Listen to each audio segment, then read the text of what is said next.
You've been lied to about gratitude. They told you it's just saying thank you when someone does you a favor, or smiling politely even when you don't mean it. But if that were true, why do so many people who say thank you every day still feel empty inside? Why do you, even with food on the table and a roof over your head, sometimes feel restless, anxious, always waiting for something more before you can finally feel content? The truth is, gratitude isn't about manners. It isn't about pretending everything is fine. Real gratitude is deeper. It's a way of seeing the world, a shift in the heart, a quiet power that turns even ordinary moments into miracles. And Buddhist wisdom holds the blueprint. For centuries, monks, teachers, and seekers have discovered how to be grateful not only for the good, but also for the fleeting, the painful, the imperfect. They learned how to look at every breath, every step, every sunrise as a gift, not because life is easy, but because life is precious. Tonight, as you listen, something inside you will soften. The noise in your mind will quiet down, the weight you've been carrying will feel lighter, and your heart will open. You'll feel a kind of peace that doesn't depend on what happens tomorrow, because it's already here, inside this moment, inside you. And when you wake up, the world will look different, brighter, kinder. Enough. This isn't just another sleep story. This is a doorway to gratitude, to freedom, to a way of living where every day feels like a gift. Are you ready? Let's begin. So far, you've opened the door. You've felt the pull of a quieter kind of gratitude, the kind that doesn't depend on what you own or who approves of you, but on how you see the world. Before we move further, let's step into the first lesson. It begins with one of the simplest yet hardest truths to face. Nothing lasts. Every moment, every breath, every relationship, even every thought passing, shifting, gone as quickly as it comes. To some, this sounds frightening, but to those who learn to see it clearly, it becomes the source of the deepest appreciation for life. When you understand impermanence, known in Buddhism as anicca, the way you see the world changes. You stop treating moments as though they are endless and start treasuring them because they are brief. Think about the last time you heard laughter that warmed your heart. It didn't last forever. It rose, filled the air, and then faded. But wasn't its passing what made it so precious? If it went on forever, you wouldn't notice its sweetness. The truth is, everything gains value because it doesn't last. This teaching is not meant to depress you, but to awaken you. Many people resist change, holding on desperately to what feels good, trying to freeze time. But the harder you grip, the faster it slips away, and the more suffering you create. Gratitude, then, is born when you let go of this clinging. You begin to see that the flower in bloom is beautiful precisely because it will wither, that the meal tastes divine because it will soon be finished, that the people you love are worth cherishing because no moment with them will ever repeat itself exactly. To practice gratitude through impermanence, start by noticing the smallest shifts. The way morning sunlight moves across your wall, changing shade by shade until the room feels different. The warmth of tea in your hands cooling little by little until the cup is empty. The feeling of being tired giving way to sleep, and then the miracle of waking again. These are not ordinary events. They are constant reminders that life is always moving, always flowing, and that the joy of today can never be captured again. Gratitude begins the moment you recognize this flow and stop demanding permanence from what is never meant to stay. This understanding also softens the blow of loss.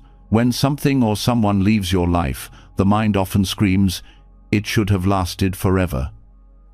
But impermanence whispers back, "It was never meant to." And within that whisper lies relief.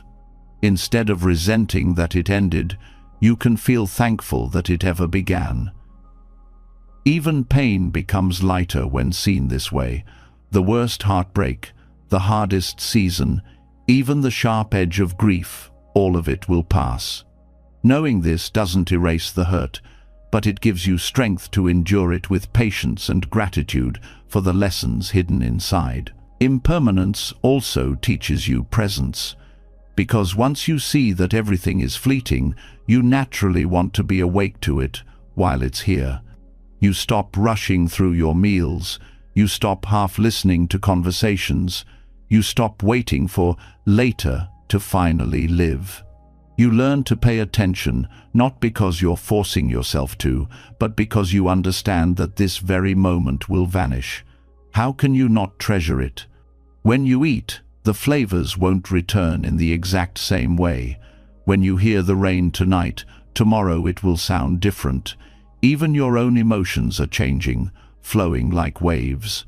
Gratitude becomes your natural response because you know you're standing in the middle of miracles that will never come back once gone. Anicca also reveals the hidden beauty in endings.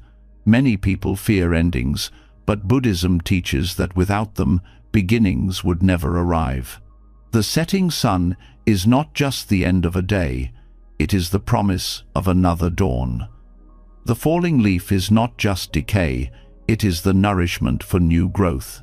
When you train yourself to see endings in this way, gratitude blossoms even in moments of goodbye. You thank the experience, the person, the chapter of your life, not for lasting forever, but for touching you at all. This shifts the way you live. You stop demanding certainty and start dancing with change. Gratitude, then, is not something you practice only when life feels kind. It becomes your posture toward reality itself. Every new wrinkle on your skin becomes a reminder that you've lived, that time has gifted you experience. Every farewell sharpens your love for those still by your side. Every changing season brings a lesson. Nothing is guaranteed, and that's what makes it worth celebrating. You also begin to let go of comparison. When you know life is temporary, you stop wasting it chasing other people's timelines or clinging to their approval. You see that your journey is uniquely yours, and the shortness of life makes it foolish to spend it living someone else's script. Gratitude arises as you honor your own unfolding, even if it looks different from what the world expects. Each day becomes enough because you stop measuring it against endless demands for more. And when you connect with this truth deeply, fear starts to fade. Why? Because much of fear is tied to the illusion of permanence.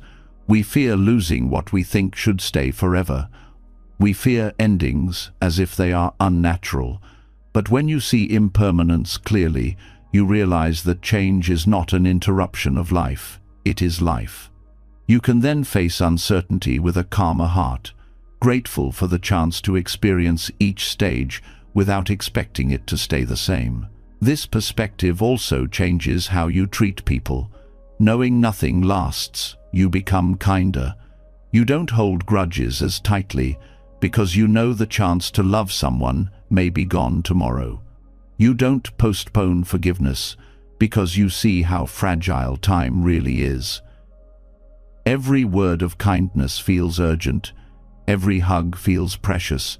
Gratitude for others doesn't wait for grand occasions. It spills into daily gestures, small moments, simple acts. Even your relationship with your own body transforms.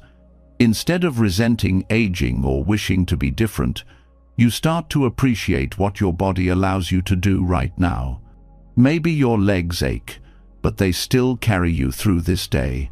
Maybe your hair has changed, but it carries the years you've survived. Instead of clinging to a past version of yourself, you thank your body for staying with you through every shift, every stage. Living with gratitude for impermanence also strips away boredom. Boredom is the illusion that a moment has no value. But once you see that each moment is passing, boredom cannot exist. Even washing dishes becomes alive when you know this exact arrangement of bubbles, light, and sound will never return.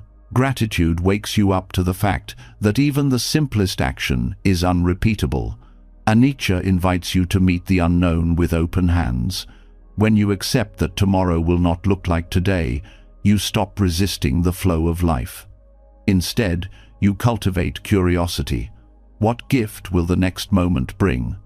This isn't blind optimism. It's the recognition that even in hardship, impermanence guarantees movement. No storm lasts forever. No joy does either, but that only makes each one sacred. Gratitude grows in both directions, thankful that pain will pass, thankful that joy appeared at all. This way of living is not about detachment from life, but deeper connection to it. It's about leaning in fully, aware that each moment is like a wave rising and falling. You stop asking waves to freeze, and you stop being shocked when they disappear. You ride them with presence, you thank them for their rise, and you let them go when they return to the sea. Gratitude becomes the natural rhythm of this ride. The more you live with this awareness, the lighter your heart becomes. You stop filling your life with clutter, both physical and emotional, because you no longer need to cling. You realize that the value of life is not in how much you accumulate, but in how deeply you experience each fleeting moment. Gratitude, then, is not an effort. It is the only response that makes sense when everything is slipping through your fingers. Beautiful because it doesn't stay. As night falls and you rest, this truth becomes even clearer. Today has ended. You cannot hold it, you cannot return to it, and yet you can be grateful it happened at all. Tomorrow will come, or maybe it won't. Either way, this breath, right now, is enough. Gratitude arises in knowing you are alive in this fleeting instant, and that is a miracle beyond measure. When you begin to see impermanence clearly, life starts to feel lighter. Gratitude naturally blooms when you stop clinging to moments and allow them to pass with dignity. Yet, there is another truth waiting just beneath this one, a truth that is far less comfortable but equally transformative. While impermanence shows us the fleeting beauty of life, suffering reveals its hidden depths. Most people spend their lives trying to run away from discomfort, numbing it, hiding it, or pretending it does not exist.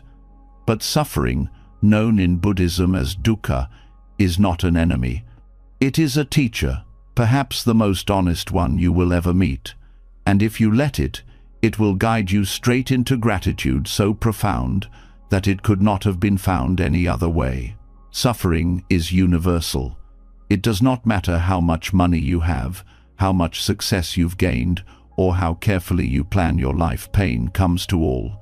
A broken heart, an illness, the loss of someone you love, the disappointments that seem to arrive uninvited. Each one of these experiences cuts deep. At first glance, they appear only as burdens, weights dragging you down. Yet, in Buddhist teaching, these are not punishments but opportunities. Without them, you might never awaken to the true richness of being alive. Gratitude does not grow in the shallow soil of constant ease. It takes root in the cracks suffering leaves behind. Dukkha teaches humility. When life is smooth, it is easy to believe you are in control. You make plans, chase goals, and think that effort alone guarantees results. But suffering reminds you that life is unpredictable. A single moment can alter everything. This recognition strips away arrogance and self-importance. You begin to see that you are part of something larger, that you are not the master of the universe, but a participant in its unfolding. From this place of humility, gratitude arises naturally, not as a forced thought, but as a genuine response. You learn to thank even the smallest gifts, knowing how easily they could be lost. Another blessing of suffering is the way it opens your heart to others. When you endure pain, you suddenly understand what it feels like to be vulnerable, to struggle, to cry in silence. This understanding creates empathy. You no longer dismiss another's pain as trivial, because you know how sharp it can be. And from this empathy comes connection. Gratitude deepens when you realize how suffering binds us together, how it allows compassion to bloom. Instead of feeling isolated in your pain, you see that you are part of a shared human story. Gratitude then arises not only for your own resilience, but for the bonds that suffering makes possible. Challenges also reveal hidden strengths. You never truly know how strong you are until life tests you. Adversity forces you to discover resources you didn't know existed: courage, patience, endurance, and wisdom. Think about the times you thought you could not go on, yet you did. Those moments become milestones of gratitude. You look back, not with bitterness, but with awe. I survived that, and I grew. Without hardship, these inner qualities would remain dormant, like seeds never watered. Suffering breaks the ground open so that these seeds can grow. Gratitude arises for the pain itself, because it called forth the best in you. Dukkha also strips away illusions. When everything is comfortable, it's easy to become distracted, chasing possessions, status, or empty pleasures.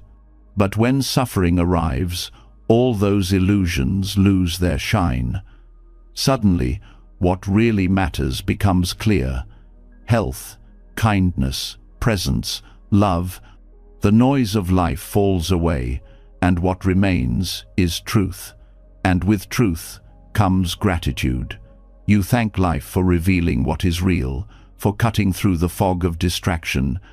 You begin to see that suffering, harsh as it is also cleansing, washing away the unnecessary so you can focus on what truly nourishes you. Pain teaches patience in a way comfort never can. When you are forced to wait through long nights of grief or endure slow healing, you learn to soften into time rather than fight it. This patience becomes a source of strength, an inner stability that carries you through all of life's uncertainties. Gratitude grows from recognizing that suffering gave you endurance, the ability to stand steady even when the storm has not yet passed. Without this, every inconvenience would feel unbearable. With it, you carry peace even in the waiting. Another hidden gift of dukkha is the way it teaches you to savor joy more deeply. The taste of sweetness is more intense after bitterness. The warmth of the sun feels more radiant after cold days.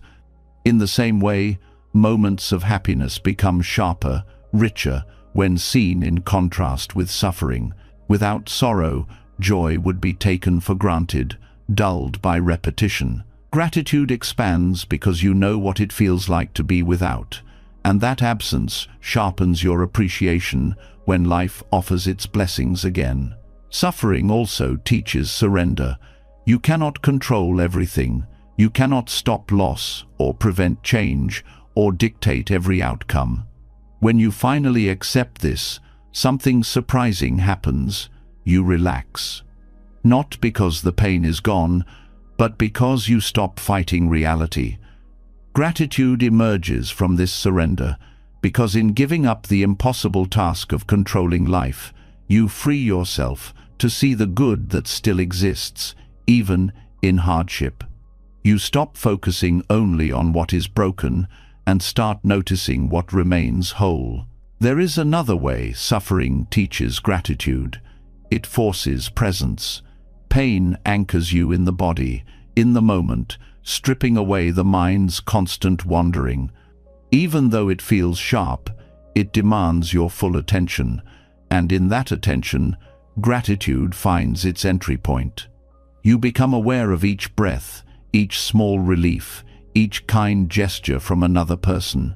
Pain narrows your focus, and through that narrowing, you start to see what you had overlooked before. Gratitude does not always enter through joy. Often, it slips in through the cracks pain opens. Dukkha also reveals the impermanence of pain itself. In the midst of suffering, it feels endless, as though it will never ease. But eventually, like all things, it shifts. This realization builds trust in life's cycles. Just as joy does not last forever, neither does sorrow. Gratitude arises from the recognition that even the heaviest burdens are temporary. This gives courage to face future challenges because you know they too will pass. Gratitude is born in this understanding that nothing, not even suffering, has the power to stay forever. Suffering also awakens creativity. When the usual paths fail, when comfort is stripped away, you are forced to find new ways of thinking, new solutions, new expressions. Some of the greatest art, poetry, and wisdom in human history were born from pain. On a personal level, difficulty often unlocks fresh perspectives. Gratitude emerges as you realize suffering did not just take it, also gave, pushing you to grow in ways ease never would. You learn to thank the very challenges that once felt unbearable, because they became gateways to transformation. Dukkha teaches resilience not only in hardship, but also in recovery. When you heal, you look back with a kind of reverence for the process itself. Gratitude swells as you see how far you've come, how wounds turned into scars, how scars became reminders of strength. Every healed wound is a story of survival, a reminder of life's ability to mend itself. Gratitude for healing is perhaps one of the deepest forms, because it acknowledges both the pain and the recovery, both the wound and the wisdom that followed. There is also a profound gratitude that arises for the helpers suffering brings into your life. Pain often draws out the kindness of others, a friend who listens, a stranger who offers support, a family member who stands beside you. These moments of care shine more brightly against the backdrop of suffering. Gratitude grows not just for the relief they provide, but for the reminder that even in darkness, humanity carries light. Suffering reveals generosity, patience, and love in the people around you, and that revelation becomes a source of lifelong thankfulness. Finally, suffering teaches you that gratitude itself is not fragile. It does not depend on perfect conditions. In fact, it thrives in imperfection. Even when life hurts, even when things fall apart, gratitude is still possible. It does not deny pain, but grows alongside it. You learn to say, "This hurts, and I am grateful for what it teaches me." That paradox is the true blessing of dukkha. Gratitude no longer becomes a mood that depends on good days, but a way of seeing that transforms every day, even the hardest ones, into a field of hidden gifts. As you let this truth settle into your heart, you begin to see that suffering is not a curse, but a path. It deepens you, softens you, strengthens you, and connects you. Gratitude is not something you find despite pain, but something you discover because of it, and this discovery changes the way you walk through life. Instead of resisting hardship, you meet it with open eyes, ready to learn, ready to grow, ready to uncover the blessings waiting within. And now, having seen how even suffering can become a source of gratitude, the path opens further. The next step reveals not just your own lessons, but the countless connections that make your very existence possible. Gratitude expands beyond personal experience into the vast web of life that sustains you. Each thread of that web carries you, unseen yet essential, and recognizing it brings a whole new depth to being grateful for today. When suffering is understood as a teacher, gratitude begins to flow even in the darkest valleys of life. You start to see that pain itself can open the heart, making it more tender, more aware, and more alive to the truth that nothing exists on its own. The hardship you endured did not shape you in isolation. Every breath you took while surviving, every word of comfort you received, every resource that allowed you to keep going, all of it came from connections greater than yourself. This is where the teaching of interbeing comes alive, showing that gratitude does not stop with your own resilience, but extends outward into the vast, unseen web that supports you at every moment. Your very existence today is not a single achievement. It is the result of countless beings and causes that converge in this instant. Think of the meal that gave you strength this morning. The food on your plate carries with it the work of farmers who planted seeds, the rain that fell from distant clouds, the soil enriched by generations of decayed leaves, the sun that traveled millions of miles to feed the plants, and the workers who harvested and transported it. When you pause to see this network, gratitude swells. Eating is no longer ordinary. It becomes an act of receiving a universe of care. Even the air in your lungs is a gift of interbeing. Trees, grass, and unseen forests far away release oxygen, without which you could not survive. In turn, your breath nourishes the very plants that sustain you. You are not separate. You are in constant exchange with the world, and gratitude grows when you recognize that every breath you take is shared. Breathing itself becomes a moment of thankfulness for the unseen collaboration of all life. Consider your body, the strength in your muscles, the beating of your heart, the clarity in your eyes. None of these belong only to you. They are the inheritance of countless ancestors who endured, survived, and passed their lives forward. Your DNA is a living record of struggles, victories, and love that shaped you before you even opened your eyes to this world. To live with gratitude for interbeing is to thank those who came before, not in abstract reverence but in real recognition that their lives still pulse within you today. This truth also appears in the simplest tools of daily life. A glass of water is not just water, it is rivers, rainfall, pipes, engineers, and communities that built the systems to carry it to you. A single shirt is not just fabric, it is cotton fields, textile workers, ships that crossed oceans, and hands that stitched. When you see this, gratitude shifts from something occasional to something constant, because you realize that nothing you touch is truly separate from others. Every comfort, every object, every resource is the result of countless invisible contributions. Interbeing also reveals gratitude in the challenges you've faced. When difficulty comes, it is often not only your own strength that carries you, but the presence of others. A doctor's knowledge, a friend's listening ear, the patience of teachers, the support of strangers, all of these weave into the story of how you endure. Gratitude expands as you realize that even in solitude, you have never truly been alone. The network of interbeing is always around you, visible or invisible, holding you up. This awareness softens the illusion of independence. Many people believe they are entirely self-made, that their achievements belong solely to their effort. But when you trace back every step, every success carries with it countless influences. The books you read were written by others. The skills you gained were taught by mentors. The opportunities arose because someone created paths before you. Gratitude flourishes when you see this clearly, not as a diminishment of your effort, but as a celebration of the community of life that made it possible. Nature teaches interbeing constantly. The rain that seems like an inconvenience is the same rain that allows crops to grow. The forest that shades your walk is also a home for countless creatures. The birds whose songs greet you in the morning travel across skies shaped by winds that touch distant lands.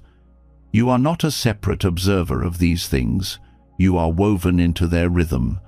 Gratitude arises not just for what they give to you, but for the shared existence that makes life possible at all. This way of seeing also reshapes how you handle relationships. Gratitude grows deeper when you understand that every person you meet carries within them a web of stories, experiences, and influences. The kindness of one person is never theirs alone.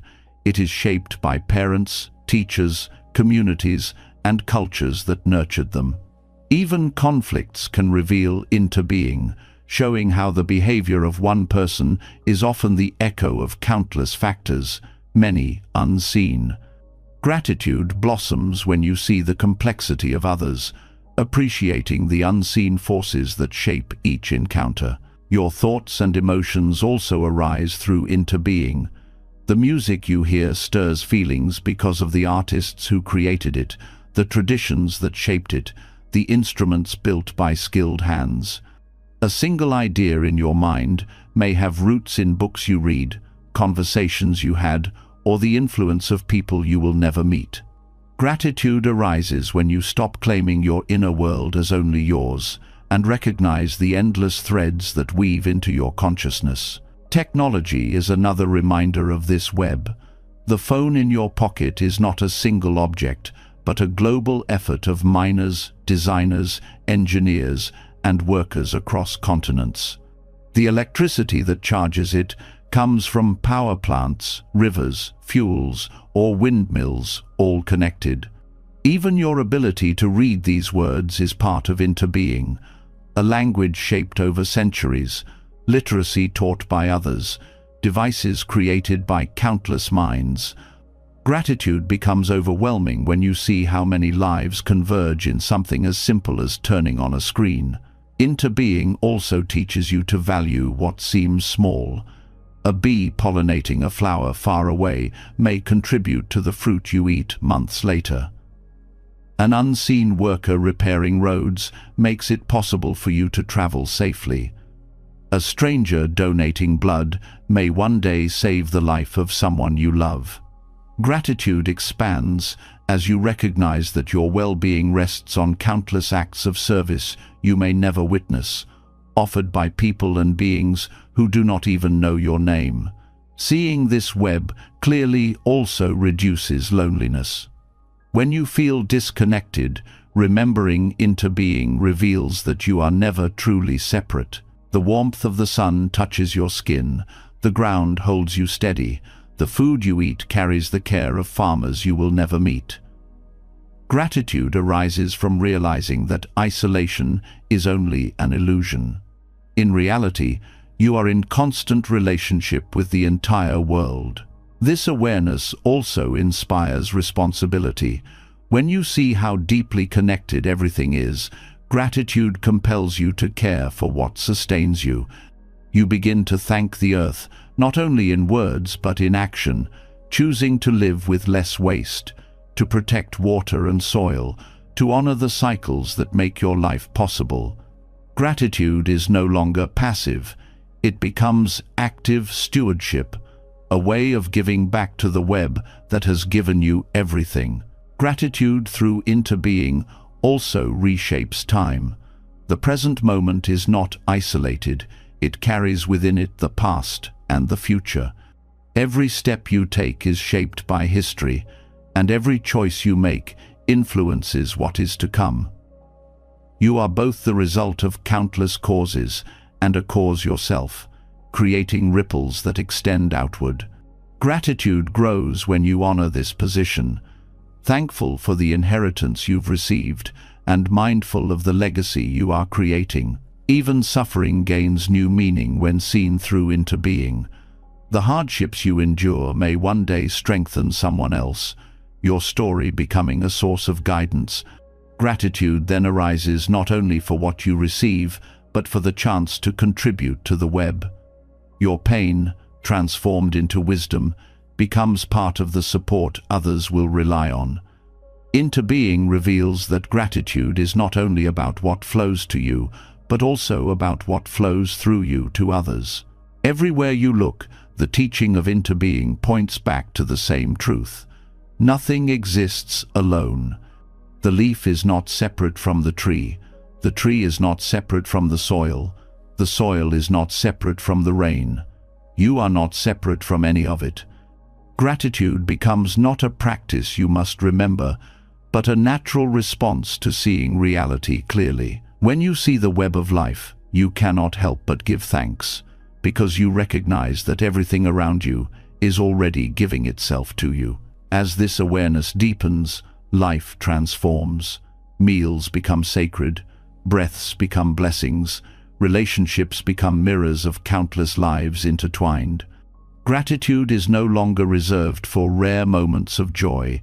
It becomes the way you meet every moment, because every moment is supported by an infinity of causes. To thank the unseen web of life is to thank life itself, again and again, until thankfulness becomes indistinguishable from the way you live. When you begin to see into being clearly, gratitude ceases to be an abstract thought and becomes a living awareness. You notice that the air you breathe, the clothes you wear, the ground that carries you, and even the challenges you face are all part of a web so vast that it humbles the mind.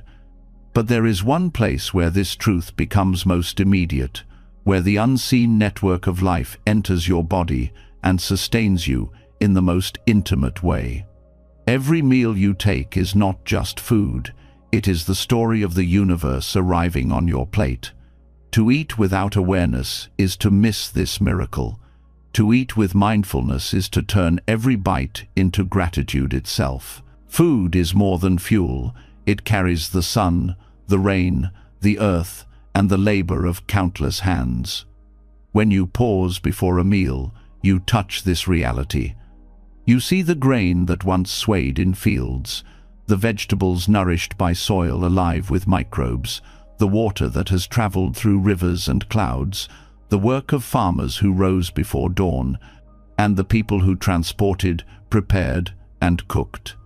In this moment, gratitude deepens because you realize you are not eating a simple dish, you are receiving a gift of interdependence. Mindful eating begins with slowing down. In a world that glorifies speed, meals are often rushed, taken while scrolling on screens, or consumed in silence without thought. Yet when you choose to eat slowly, the act transforms. You begin to taste the layers of flavor, notice the textures, feel the warmth of soup or the crispness of fruit. Gratitude grows, not because the food is extraordinary, but because your attention is. The ordinary becomes sacred when you stop to notice it fully. Awareness at the table also teaches respect. When you truly see the effort behind your meal, waste becomes unthinkable. A discarded grain of rice is not just a grain, it is the sweat of a farmer, the generosity of the earth, and the energy of the sun. Gratitude teaches you to honor food by taking only what you need and receiving it with reverence.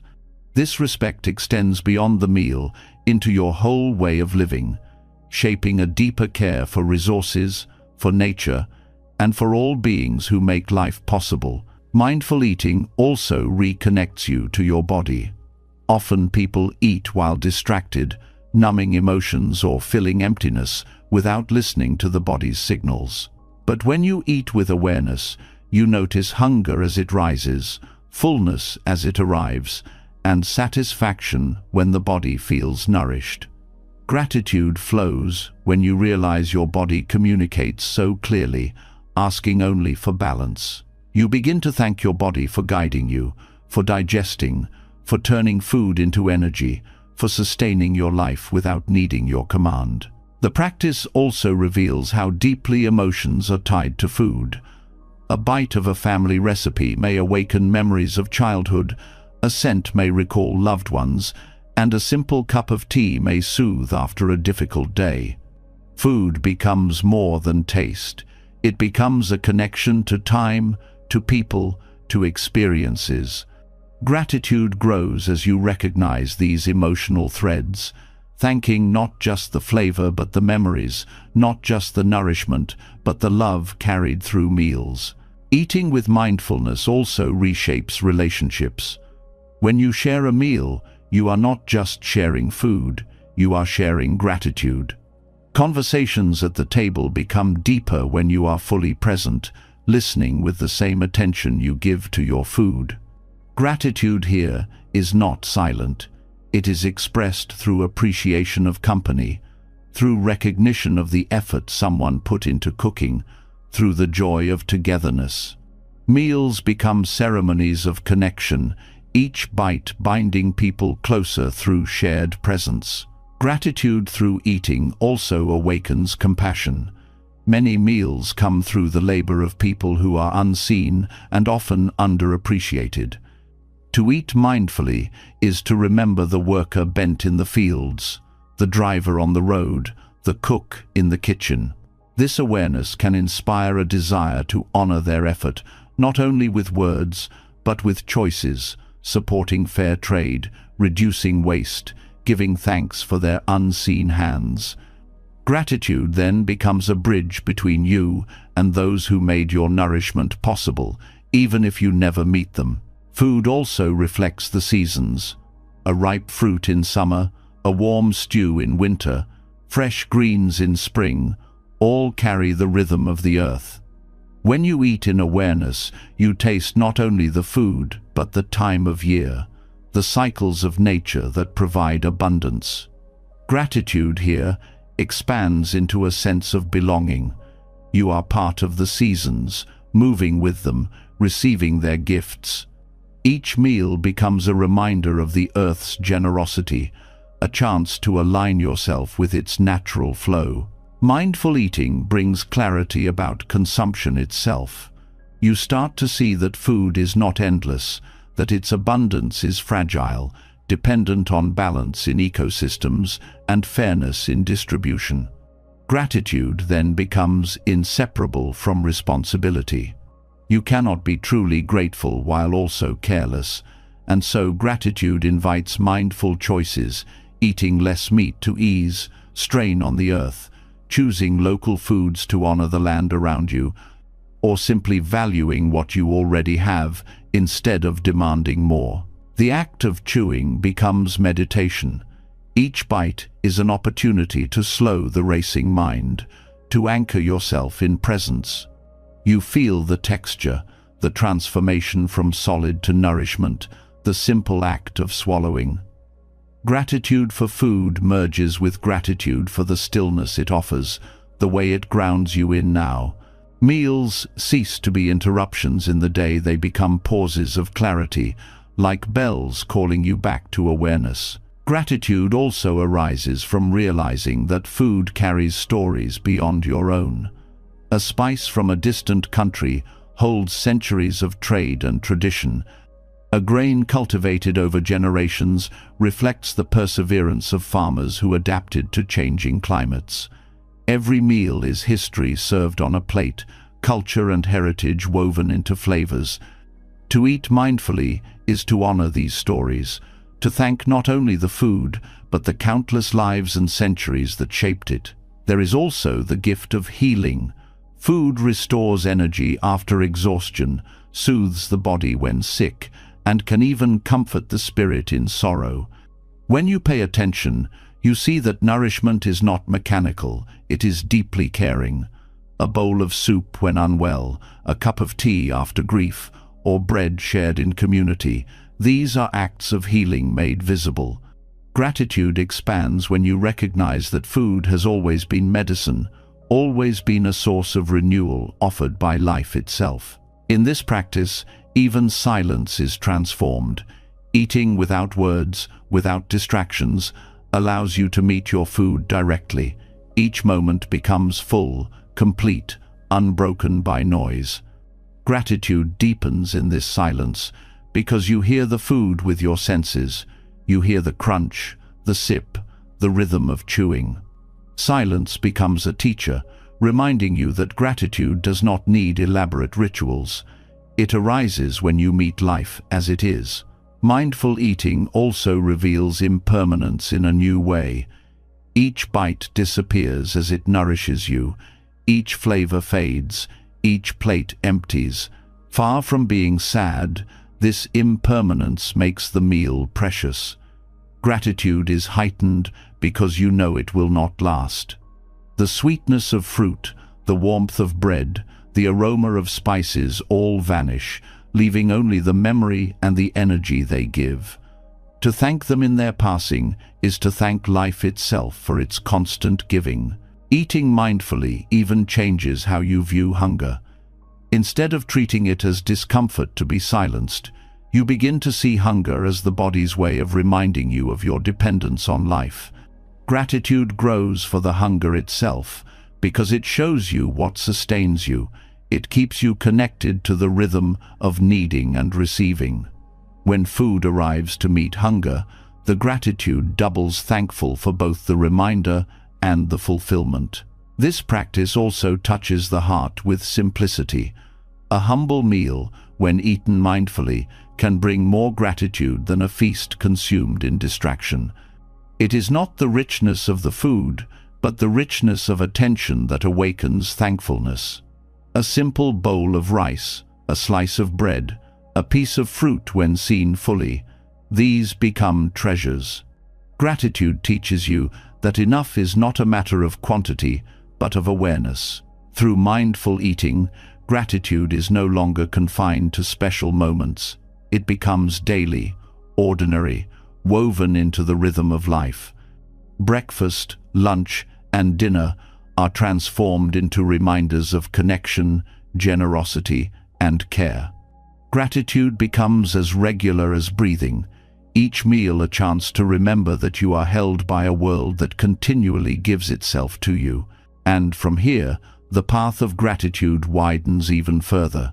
Once you learn to find thankfulness in food, in breath, in every ordinary moment, you discover that joy does not come from adding more, but from seeing more clearly what is already here. The next step reveals how the simplicity of life itself, lived without excess, holds a secret abundance waiting to be uncovered. When every meal is met with gratitude, life itself starts to slow down. Food no longer feels rushed or unnoticed. It becomes a reminder that the smallest details carry the greatest depth. From this awareness, it becomes clear that joy is not found in what is added, but in what is stripped away. The heart begins to crave simplicity, a rhythm of living that allows space for gratitude to breathe. This is where Buddhist monastic life offers a profound lesson. Far from being austere deprivation, its simplicity reveals an abundance most of the world overlooks. In the quiet order of monastic rhythms lies a joy so deep that it transforms how you see everything you already have. Monastic life is built on patterns of mindfulness, rising early with the sun, moving through the day with deliberate steps, balancing work, rest, and meditation. All of this cultivates stability. Gratitude arises not from novelty, but from constancy. The repeated actions, done with full attention, turn ordinary moments into treasures. Washing a bowl, sweeping a floor, chanting a verse, each act is both practical and sacred. In this rhythm, life stops feeling scattered and begins to feel whole. Gratitude flows naturally because you finally see that every small act is already enough. Simplicity also reveals freedom. In a world drowning in choices and possessions, simplicity cuts through the noise. A monk does not need a closet full of clothes or a shelf of decorations to feel complete. One robe, one bowl, one mat. These are not symbols of lack, but of liberation. Gratitude grows when you no longer chase endless options, when your heart learns to rest in sufficiency. With fewer distractions, the richness of what remains shines brighter. A single cup of tea becomes an occasion. A shared silence becomes nourishment. Joy comes not from more but from less, and gratitude becomes the natural state of being. This simplicity also reshapes time. In modern life, time feels rushed, fragmented, consumed by endless obligations. But in monastic rhythms, time is marked by bells, chanting, and mindful pauses. These reminders call you back, again and again, to the present. Gratitude expands as you see that you do not need more hours in the day. You need more presence within the hours you already have. The joy of monastic life is not that it stretches time, but that it deepens it. Every moment is full because it is met fully. The discipline of simplicity also teaches gratitude for the basics. When you live with little, you begin to notice how much you already have.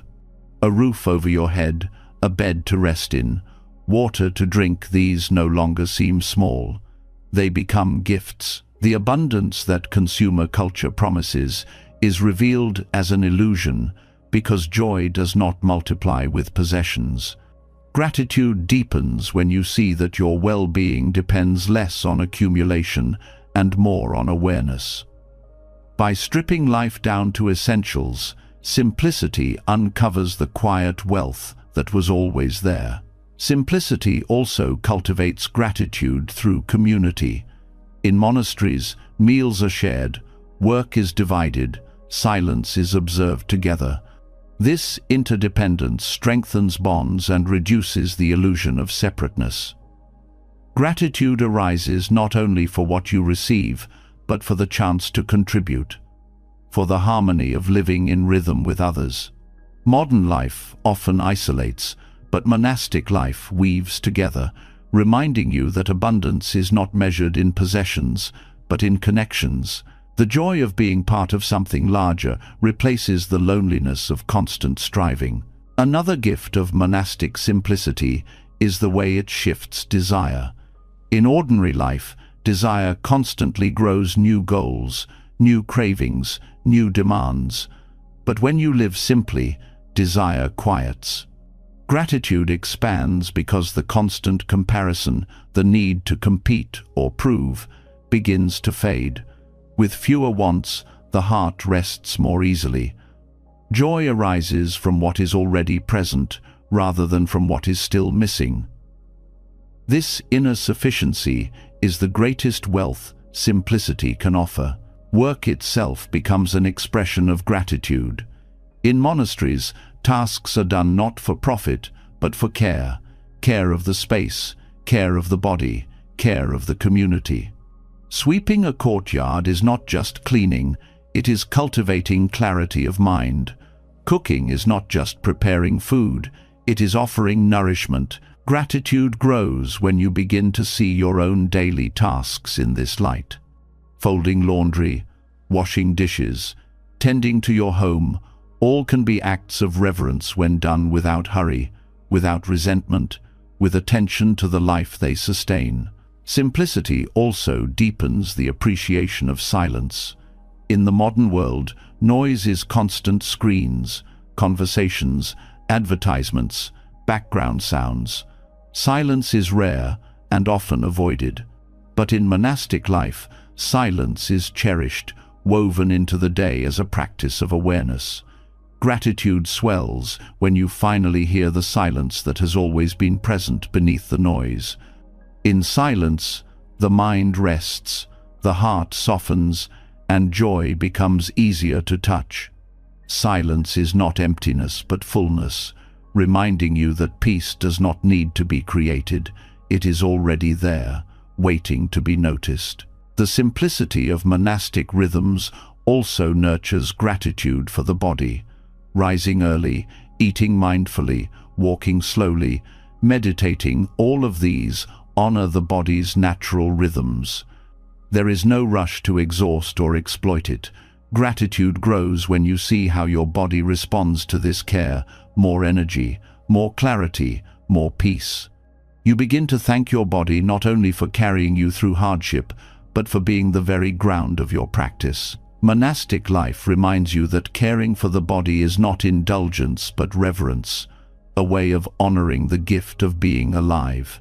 Simplicity teaches gratitude for nature in profound ways.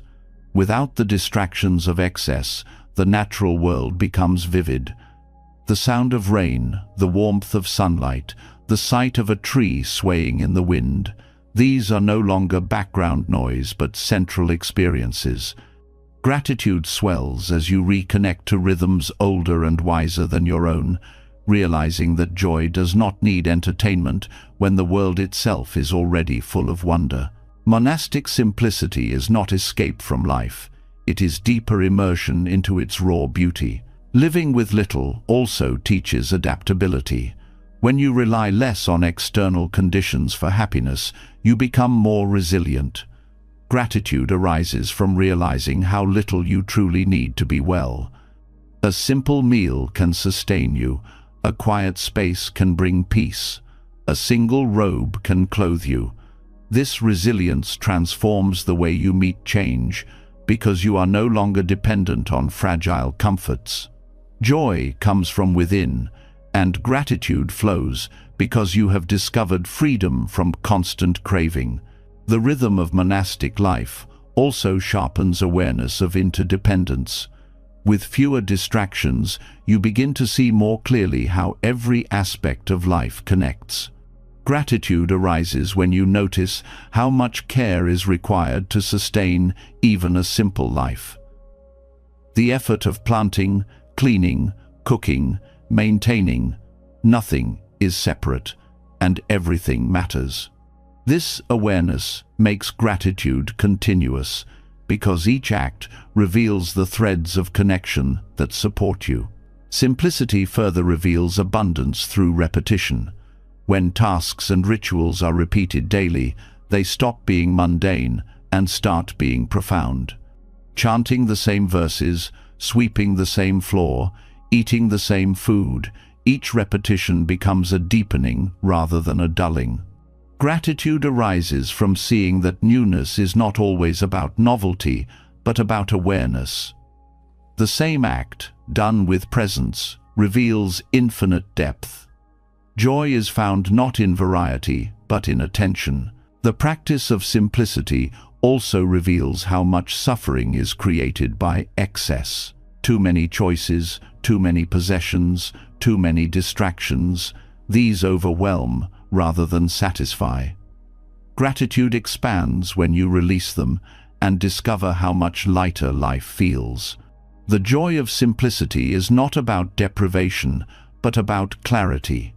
You see more clearly, feel more deeply, live more freely. Gratitude becomes your natural state because you are no longer burdened by what is unnecessary.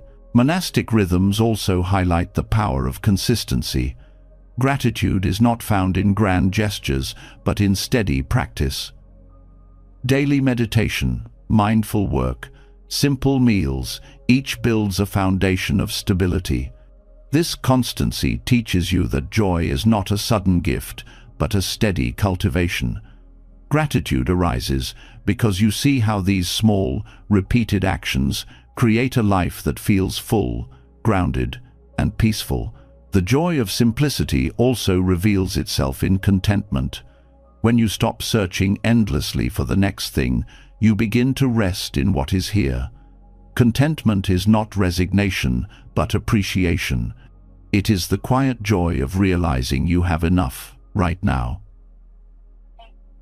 Gratitude grows in this realization because you are no longer trapped in longing. You see that life already holds abundance, and that abundance is revealed only when desire becomes quiet. Through simple monastic rhythms, gratitude becomes inseparable from daily life. Every bell, every breath, every step becomes a reminder. Joy arises not from adding more, but from stripping away what hides the truth. Gratitude, then, is not occasional but constant, not dependent but steady. The abundance revealed by simplicity is not hidden in distant places. It is here, in the life you already live, waiting for you to notice. And from here, the journey continues. Once you taste the joy of simplicity, you begin to see gratitude even in the most basic miracle of life, the breath itself. Each inhale becomes a gift, each exhale a release, and the rhythm of breathing becomes the first and most enduring teacher of gratitude. Simplicity in monastic rhythms uncovers a hidden wealth in what already surrounds you. Joy emerges not from adding but from noticing. not from owning but from being present. And yet, beneath even the rhythm of daily life lies something more fundamental, something so constant it is often overlooked. Before food, before shelter, before speech, there is breath. Without it, nothing continues. With it, everything is possible. Breath is the first and most intimate teacher of gratitude, always available, always giving, always reminding you of life's fragility and abundance in the same moment. Breathing is often dismissed as automatic, a background function of the body. But when awareness turns toward it, the ordinary reveals its extraordinary depth. Each inhale is a miracle. The body receives air without demand. Oxygen flows into the blood. Life is renewed again and again. Each exhale is an act of letting go, a release of what the body no longer needs, a surrender to impermanence.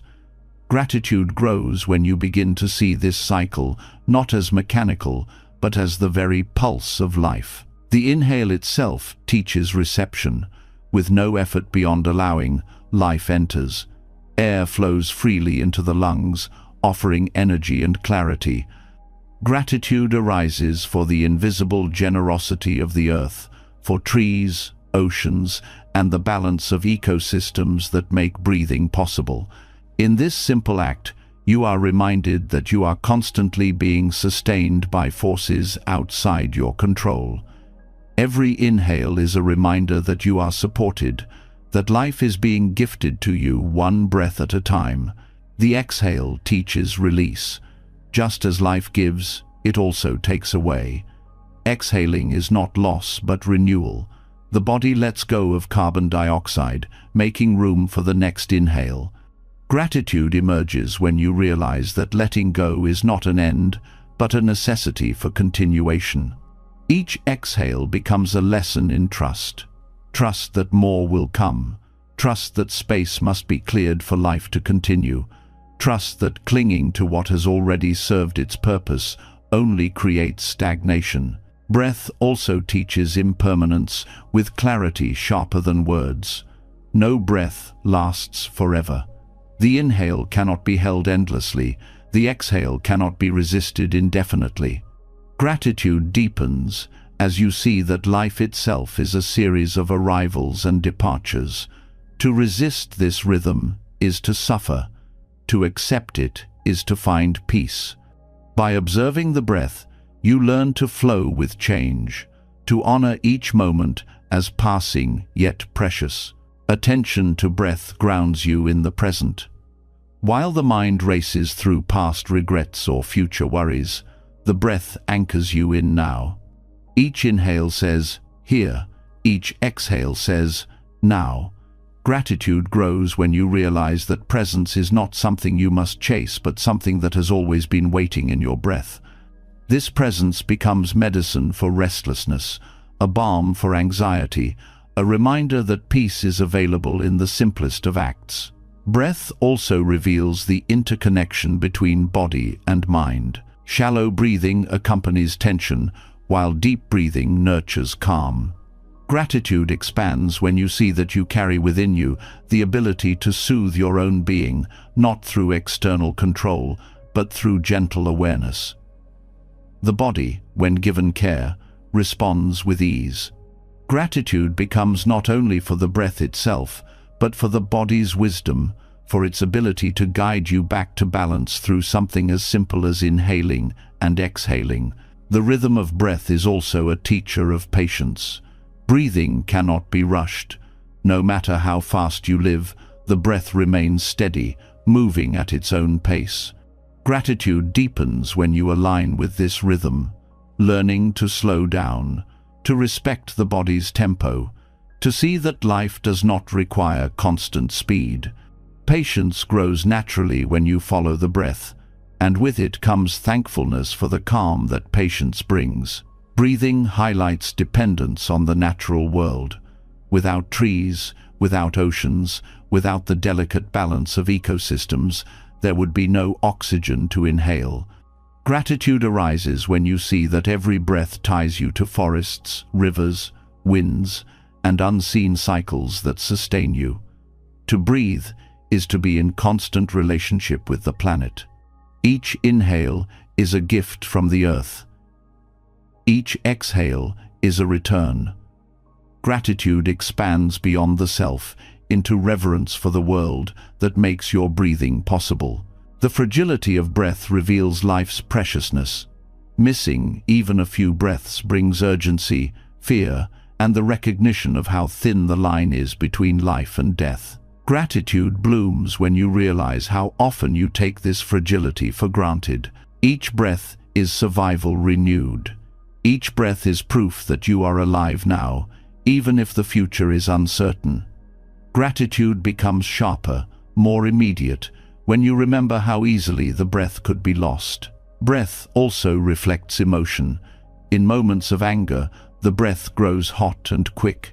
In sadness, it becomes heavy and slow. In joy, it feels light and flowing. Gratitude arises when you notice this mirror, when you see that the breath gives you insight into your inner world without judgment. It shows you your state of being honestly, offering a chance to soften, to calm, to release. The breath becomes a teacher of self-understanding, and gratitude follows this self-knowledge. The cycle of breathing also teaches balance. Inhale and exhale, receiving and releasing, filling and emptying, neither can dominate. Gratitude emerges when you see that life thrives not in extremes, but in rhythm. Breath shows you that balance is not static but dynamic, a constant movement between opposites. Gratitude for this balance deepens as you learn to apply it beyond the body into relationships, choices, and the flow of life itself. Breathing is also communal. When you breathe, you share the same air with all beings. The exhale of one becomes the inhale of another. Gratitude arises when you recognize that you are always in exchange with others, human and non-human, near and far. You are never truly separate. Each breath is a bond, invisible but real, connecting you to the world. Gratitude then becomes not only personal but collective, honoring the shared breath of all life. Awareness of breath can also transform suffering. In moments of pain or fear, focusing on the breath steadies the mind. Even when the body struggles, the breath offers grounding, a way to remain present with what is difficult without being overwhelmed. Gratitude grows from the recognition that breath is always available as a refuge, a constant companion that supports you in silence. Breath reveals generosity. No one owns the air. It is given freely, without discrimination, sustaining every being equally. Gratitude arises when you reflect on this, recognizing that life itself is built on generosity far greater than human control. The breath is a daily reminder that abundance is not found in ownership, but in sharing. Gratitude deepens when you embody this truth, choosing to live generously in return. The practice of observing breath also teaches discipline. Returning again and again to the inhale and exhale strengthens attention. The mind wanders, but the breath is always there, waiting. Gratitude grows when you see that you need not chase stability in distant places. It is already available in the breath that rises and falls within you. Discipline born of breath is not harsh but gentle, a practice of returning, of beginning again, endlessly supported by life itself. Every breath also carries memory. The air you breathe today has cycled through forests, oceans, mountains, and the bodies of countless beings before you. To inhale is to touch history, to participate in a flow that stretches back beyond your lifetime. Gratitude arises when you realize that breath is a link between past and present, a continuity of life that connects you to ancestors, to earth, to the unfolding of existence itself. Breath is also a reminder of equality. Regardless of wealth, status, or belief, every person breathes. Gratitude deepens when you see this commonality, when you recognize that beneath differences, the breath unites all beings. The same rhythm sustains everyone. Gratitude then becomes not only appreciation for your own breath, but reverence for the shared life that binds humanity together. In the stillness of night, when distractions fade, the breath becomes even more vivid. Each rise and fall of the chest is a lullaby of presence, a rhythm that carries you into rest. Gratitude grows in the quiet, when you notice how the breath does not demand your awareness, but offers its gift anyway. To thank the breath is to thank life itself, again and again, with every inhale and exhale. When you come to see breath as the first teacher of gratitude, you realize that gratitude does not require external events, possessions, or achievements. It is already woven into the act of being alive. Every inhale is a gift you did not earn. Every exhale is a release you cannot avoid. To live with this awareness is to live in constant thankfulness, carried by the breath that sustains you, moment after moment, until your final one. And from this most intimate teacher, the path continues outward.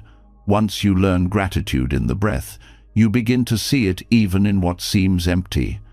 Silence, space, and absence reveal their own gifts, and gratitude expands to embrace not only what fills life, but also what opens it.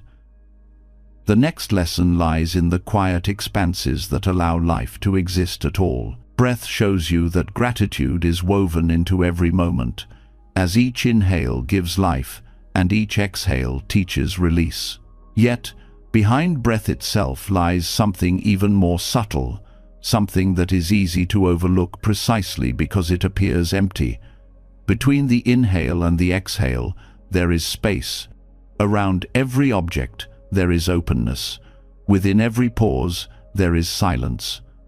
At first glance, emptiness feels like nothing, but in truth, it is the foundation of everything.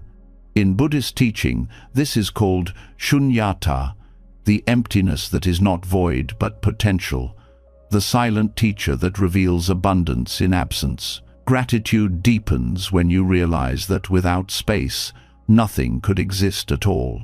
Space gives form its meaning.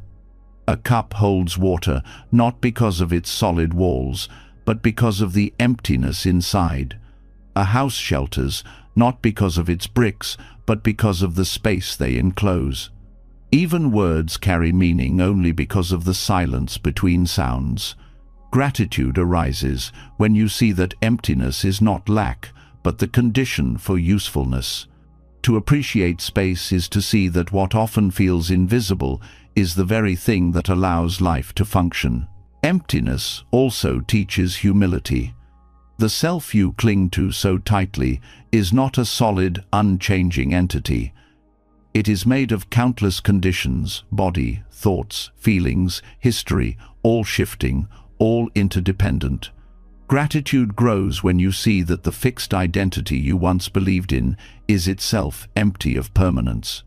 This emptiness does not erase you, it frees you. It allows you to be flexible, open, alive. Gratitude emerges as you realize that emptiness makes growth possible because nothing is locked in stone. Silence, too, is a form of emptiness that teaches. Without silence, music would be noise, speech would be chaos, thought would have no clarity. The pauses are what shape the sounds. Gratitude arises when you begin to thank silence, not only as absence, but as presence, the fertile ground on which communication rests. In silence you meet yourself. In silence you listen deeply. In silence you uncover wisdom that words cannot reach. Space is also what allows relationship. Between two people, there must be space, the room to breathe, to be, to grow. Too much grasping suffocates, too much control stifles. Gratitude grows when you honor the space in relationships as a gift, a reminder that love flourishes not by erasing difference, but by allowing openness. Gratitude is not only for closeness but also for distance, for the emptiness that lets connection breathe. Emptiness also reveals possibility. A blank page is empty, yet it holds infinite stories.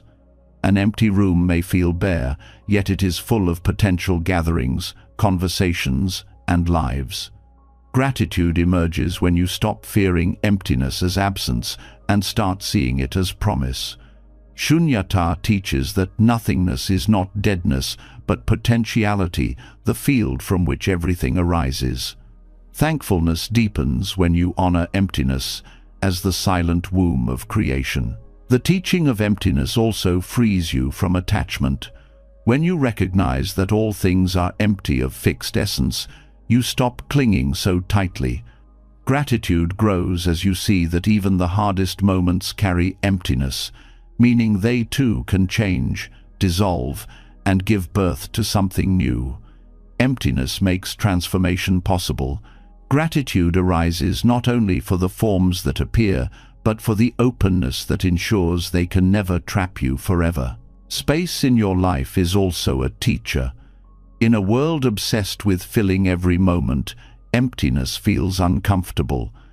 But when you allow gaps, unstructured time, uncluttered rooms, pauses in conversation, you find rest. Gratitude expands when you see that emptiness restores, emptiness heals, emptiness invites creativity. Without space, life suffocates. With space, joy has room to unfold. Shunyata also teaches equality. Because nothing has an independent, permanent essence, all things are interdependent and of equal value. Gratitude grows when you see that no being is separate, no one superior, no thing self-existing. Emptiness levels, arrogance, reminding you that everything arises together, supported by everything else. Gratitude becomes reverence for this shared emptiness, for the truth that life belongs to no one and yet includes everyone. Space allows awareness to arise. In meditation, when you quiet thoughts, you encounter the vast openness of mind. At first it may feel empty, but soon you realize this emptiness is freedom, it is clarity, it is peace. Gratitude arises for this inner space, the quiet within that makes it possible to see without distortion. Without emptiness, the mind would be crowded with endless chatter. With emptiness, it becomes clear as a sky after storm. Even suffering, when seen through the lens of emptiness, carries hidden relief. Pain feels solid, unchangeable, overwhelming, but emptiness reveals that pain too is constructed, arising from conditions, lacking permanence. Gratitude emerges when you realize that no suffering is absolute, that within its very structure lies the potential to dissolve. Emptiness softens despair, turning even hardship into a doorway for transformation. Gratitude also arises for the way emptiness shapes beauty. The sky is beautiful because it is vast and open. A garden is peaceful because of the spaces between trees, the quiet between blooms. A painting breathes because of the empty spaces between strokes. Gratitude for emptiness awakens a new way of seeing, where absence itself becomes presence, where gaps reveal meaning rather than deny it. Space also teaches generosity. A crowded mind clings, a crowded life hoards. But when you create emptiness by letting go of possessions, by clearing schedules, by releasing grudges, you make room for others. Gratitude expands when you see that emptiness is not selfishness but offering. To give space is to give freedom. To embrace emptiness is to allow others to grow. Gratitude flows when you live lightly, leaving space for the world to breathe. Emptiness reveals impermanence in its purest form. Forms arise and pass away, leaving space behind. That space is constant, untouched, waiting for the next arising. Gratitude arises when you realize that while all forms shift, the openness remains. There is comfort in this constancy, in knowing that space itself cannot be destroyed. Gratitude deepens as you rest in this truth, finding stability not in forms, but in the emptiness that holds them all. Shunyata also teaches interconnectedness in a profound way. Because everything is empty of self, everything exists only through relation. A flower is empty of independent being, but full of soil, rain, sunlight, time, and care. Gratitude emerges when you see that emptiness does not mean nothingness. It means fullness of connection. Every empty thing is a doorway to interbeing. Gratitude grows as you recognize that emptiness itself ties all life together. When you meet emptiness directly, fear dissolves. Much of fear arises from the clinging to self, to permanence, to certainty. Emptiness reveals there is nothing fixed to lose. Gratitude arises when you understand this, because it means you are free to live without fear of what will end. Emptiness becomes liberation, a teacher that shows you how to live lightly, gratefully, without chains. In daily life, gratitude for space appears in the simplest ways: the pause between tasks, the breath between words, the silence of a morning before the world wakes. These are not wasted, they are gifts. Gratitude deepens when you stop filling them with noise and start honoring them as moments of renewal. Emptiness gives rhythm to life, making activity meaningful, making rest restorative. Even death can be seen through this lens.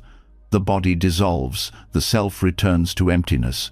But emptiness is not destruction, it is return to possibility. Gratitude arises for this mystery, for the reminder that endings are not final, but transformations. To thank emptiness is to thank the groundless ground from which all life springs and to which it returns. The silent teacher of emptiness shows you that life is not defined by what is present alone, but also by what is absent, by the spaces that hold form.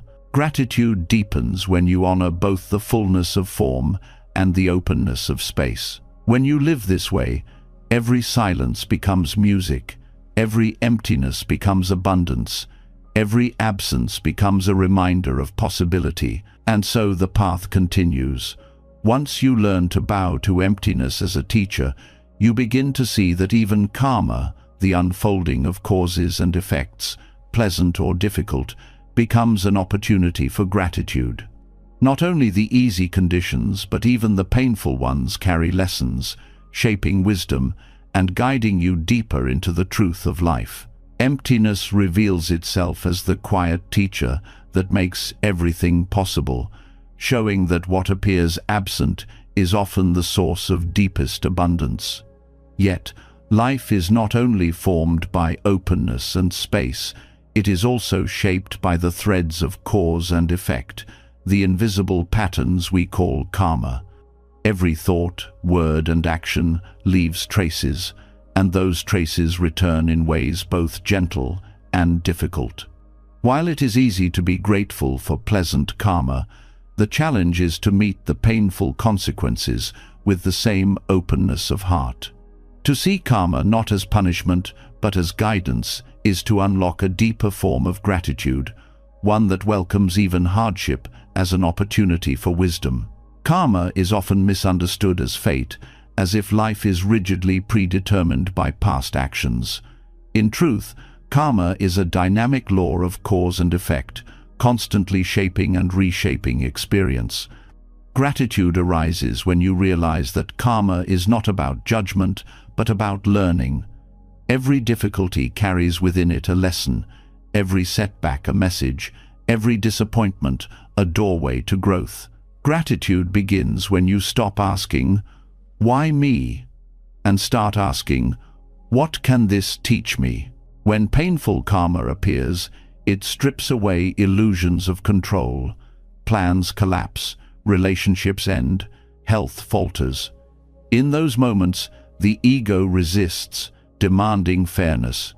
But gratitude grows when you begin to see that these experiences force you to cultivate resilience, patience, and humility. They reveal how little you truly control and how much you still have to learn. Gratitude arises not for the suffering itself, but for the wisdom it calls forth. Difficult karma also exposes the patterns you carry. Perhaps it shows you anger that repeats, attachments that cling, or fears that dictate choices. Without challenges, these patterns might remain hidden, quietly shaping your life. Gratitude deepens when you recognize that painful karma acts as a mirror, reflecting back the habits that need attention. Without this reflection, growth would stagnate. Thankfulness comes when you realize that the discomfort is pointing directly to the places where freedom is possible. Another blessing of karma is its reminder of responsibility. Every action matters. Harsh words ripple outward. Kindness does too. Gratitude grows when you see that you are not powerless but continually creating conditions for your future. Even when past actions bring hardship, you can plant new seeds through mindfulness and compassion. Gratitude arises from this empowerment, from knowing that today's choices can soften tomorrow's difficulties. Karma also teaches forgiveness. Often, the hardest lessons come not from strangers, but from those closest to you. Betrayal, conflict, and misunderstanding all sting deeply. Gratitude begins when you see these experiences as part of karmic unfolding, not as random cruelty. When you recognize that others, too, are shaped by their own causes and conditions, forgiveness becomes possible. Gratitude emerges as you release resentment, realizing that even the painful encounter gave you insight into patience, compassion, and the shared struggles of being human. Difficult karma also refines compassion for others. When you experience loss, you understand grief more deeply. When you face illness, you feel tenderness for those suffering the same. Gratitude arises when you realize that your pain connects you to others, making your heart more spacious, more tender. Karma, in this way, turns personal hardship into a bridge of empathy, and gratitude flows for the deeper bonds it creates. There is also a lesson in impermanence within karmic unfolding. No result, however painful, lasts forever.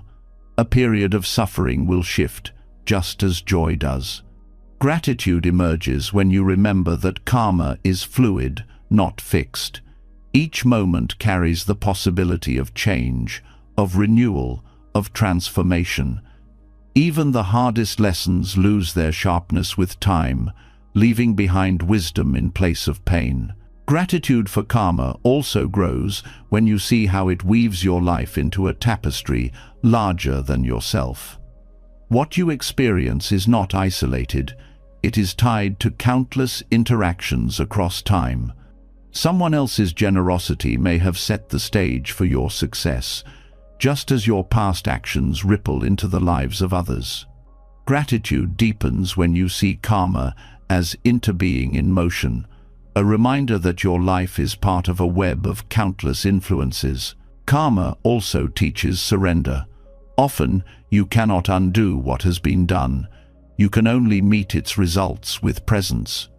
Gratitude grows when you accept this without bitterness, when you stop resisting what is already here. In surrender, you discover peace not by controlling outcomes, but by aligning with reality. Gratitude arises for this shift in perspective, because it frees you from the exhausting struggle of demanding that life unfold differently than it does. Another gift of karma is the way it teaches discernment. Through experience, you learn which actions lead to suffering and which lead to peace.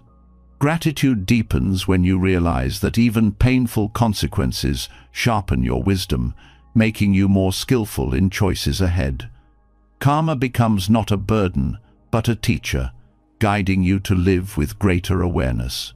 Even joy carries karmic lessons. Gratitude expands when you realize that moments of ease and success are not random, but the ripening of seeds you once planted. Instead of taking them for granted, you begin to honor them, seeing them as reminders that your actions matter. Gratitude arises both for the sweetness of joy and for the path that created it, reminding you to keep planting seeds of kindness, patience, and generosity. Karma also teaches equanimity. Life brings both pleasant and unpleasant results, and gratitude grows when you stop clinging to one while rejecting the other. By meeting both with balance, you discover peace that is not dependent on constant pleasure. Gratitude emerges for the wisdom that karma offers, teaching you to embrace life's full spectrum without being trapped by it. Through karmic lessons, you also learn humility. When hardships come, you realize you are not exempt from life's laws. Gratitude arises for this humbling because it softens pride and deepens compassion. Humility makes you more open to learning, more receptive to truth, and more connected to others. Karma's difficult lessons often carry this gift, and gratitude grows when you see the value in being humbled. Gratitude for karma deepens when you realize that it shapes your path of practice. Without difficulty, there would be no reason to turn inward, no push to seek wisdom. Many turn to spiritual practice, not because life is easy, but because karma presents pain that cannot be ignored. Gratitude arises for these turning points, even when they come wrapped in hardship, because they awaken the search for truth and freedom. Karmic lessons also invite you to cultivate patience with life itself. Results often ripen slowly, not in the timeline you desire. Gratitude grows when you learn to trust this unfolding, to accept that seeds may take years to bear fruit. Patience becomes gratitude in action, a recognition that life's timing is its own, and that wisdom often emerges only when conditions are fully ready. In reframing karma as teacher, gratitude becomes more stable. It no longer depends on only receiving what you like. It becomes resilient, able to bloom even in difficulty. Gratitude deepens when you see that karma, in all its forms, is not against you but guiding you, always pointing you toward greater awareness, compassion, and balance. When you live this way, karma ceases to be a source of fear and becomes a source of reverence. Gratitude is not just for the sweet fruits but for the bitter ones too, because both nourish growth in different ways. Life's lessons, though sometimes harsh, are always instructive. Gratitude grows when you realize that every experience, pleasant or painful, is part of your unfolding path. And as this gratitude for karma takes root, the journey opens further. Each step you take, each lesson you receive, each seed you plant, connects you more deeply to the earth beneath your feet. The practice of gratitude moves from the realm of thought into movement, into the simple act of walking. The next lesson invites you to recognize that every step is a thank you to the ground that holds you, to the earth that sustains you, to the path that never fails to meet your feet.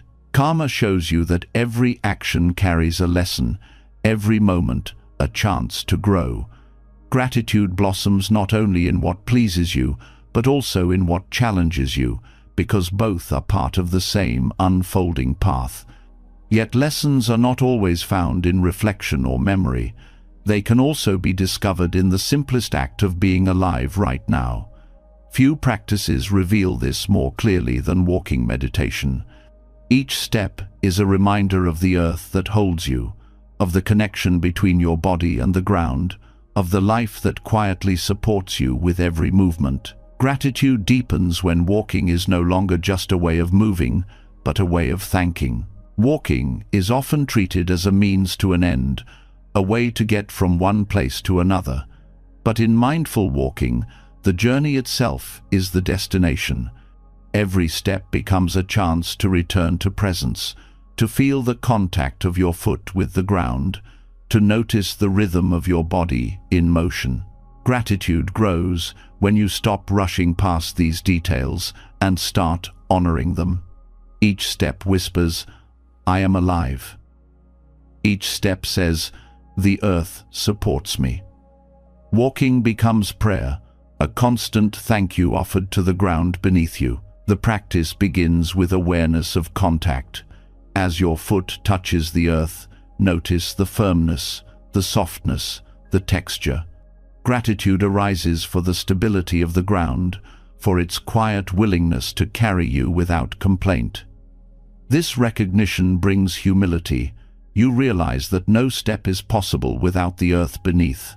Gratitude becomes embodied, felt not as an idea but as weight and balance, as the ground meeting your body again and again. Walking meditation also slows the mind.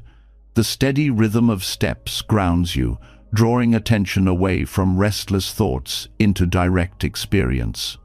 Gratitude grows when you realize that the earth itself anchors you, calming your mind not through effort, but through its steady presence. Each step becomes a reminder that peace is available, that you are already supported, that you do not need to run anywhere to find it. This practice also teaches reverence for the body. Walking reveals muscles, balance, breath, coordination, all working together to carry you forward. Gratitude arises for legs that move, for lungs that expand with effort, for the body's quiet strength. Even if there is pain or stiffness, gratitude grows when you see that your body continues to serve you, step after step, without demanding recognition. Walking meditation transforms movement into appreciation for the gift of embodiment itself. Each step is also a reminder of interconnection. The earth beneath your feet is not inert, it is alive with history, with minerals from ancient mountains, with soil that once held forests, with the ashes of ancestors. Gratitude deepens when you realize that you are not walking on dead matter, but on a living ground that has nourished countless beings before you. Every step connects you to time, to generations, to the cycles of life. Walking meditation reveals the miracle of balance. Each step is a delicate act, shifting weight, finding stability, moving forward without falling. Gratitude grows when you see how this balance mirrors life itself. Just as you cannot stay frozen in one step, you cannot stay frozen in one moment. You must move, adjust, trust the next placement. Gratitude arises for this lesson carried in the body. Balance is not stillness, but constant adaptation, and the earth is always there to catch you. The practice also teaches patience. Walking slowly, deliberately, is a challenge in a world of haste. Yet, as you slow down, gratitude deepens. You see that the earth does not rush. The ground waits quietly for your step. Gratitude grows as you realize that life, too, can be lived without constant speed, that peace is found in steady presence rather than frantic motion. Walking with awareness also strengthens connection to nature. On grass, soil, sand, or stone, each surface teaches something new. Gratitude expands for the diversity of the earth, the coolness of morning dew, the warmth of sunlit pavement, the softness of moss, the firmness of rock. Each texture is a reminder of the earth's generosity, offering countless experiences beneath your feet. Gratitude becomes sensory, alive in touch, sound, and rhythm. This practice also reshapes your relationship with the environment. As you walk mindfully, you see the fragility of the ground soil eroded by misuse, paths worn by overuse, ecosystems threatened by neglect. Gratitude arises not only for what the earth gives, but also for the awareness that you must give back. Walking meditation becomes an act of stewardship, a vow to tread gently, to honor the ground that sustains you. Walking slowly also brings clarity about impermanence. Each footprint you leave behind fades quickly, erased by wind, water, or time. Gratitude grows when you see that this impermanence mirrors your life. Each step is unique, never to be repeated, disappearing even as it is made. Gratitude deepens when you recognize that this fleeting nature makes each step more precious, each moment more worthy of attention. Walking meditation also teaches equality. The earth does not discriminate. It supports every being, equally rich or poor, strong or weak, human or animal. Gratitude arises when you recognize this impartial generosity.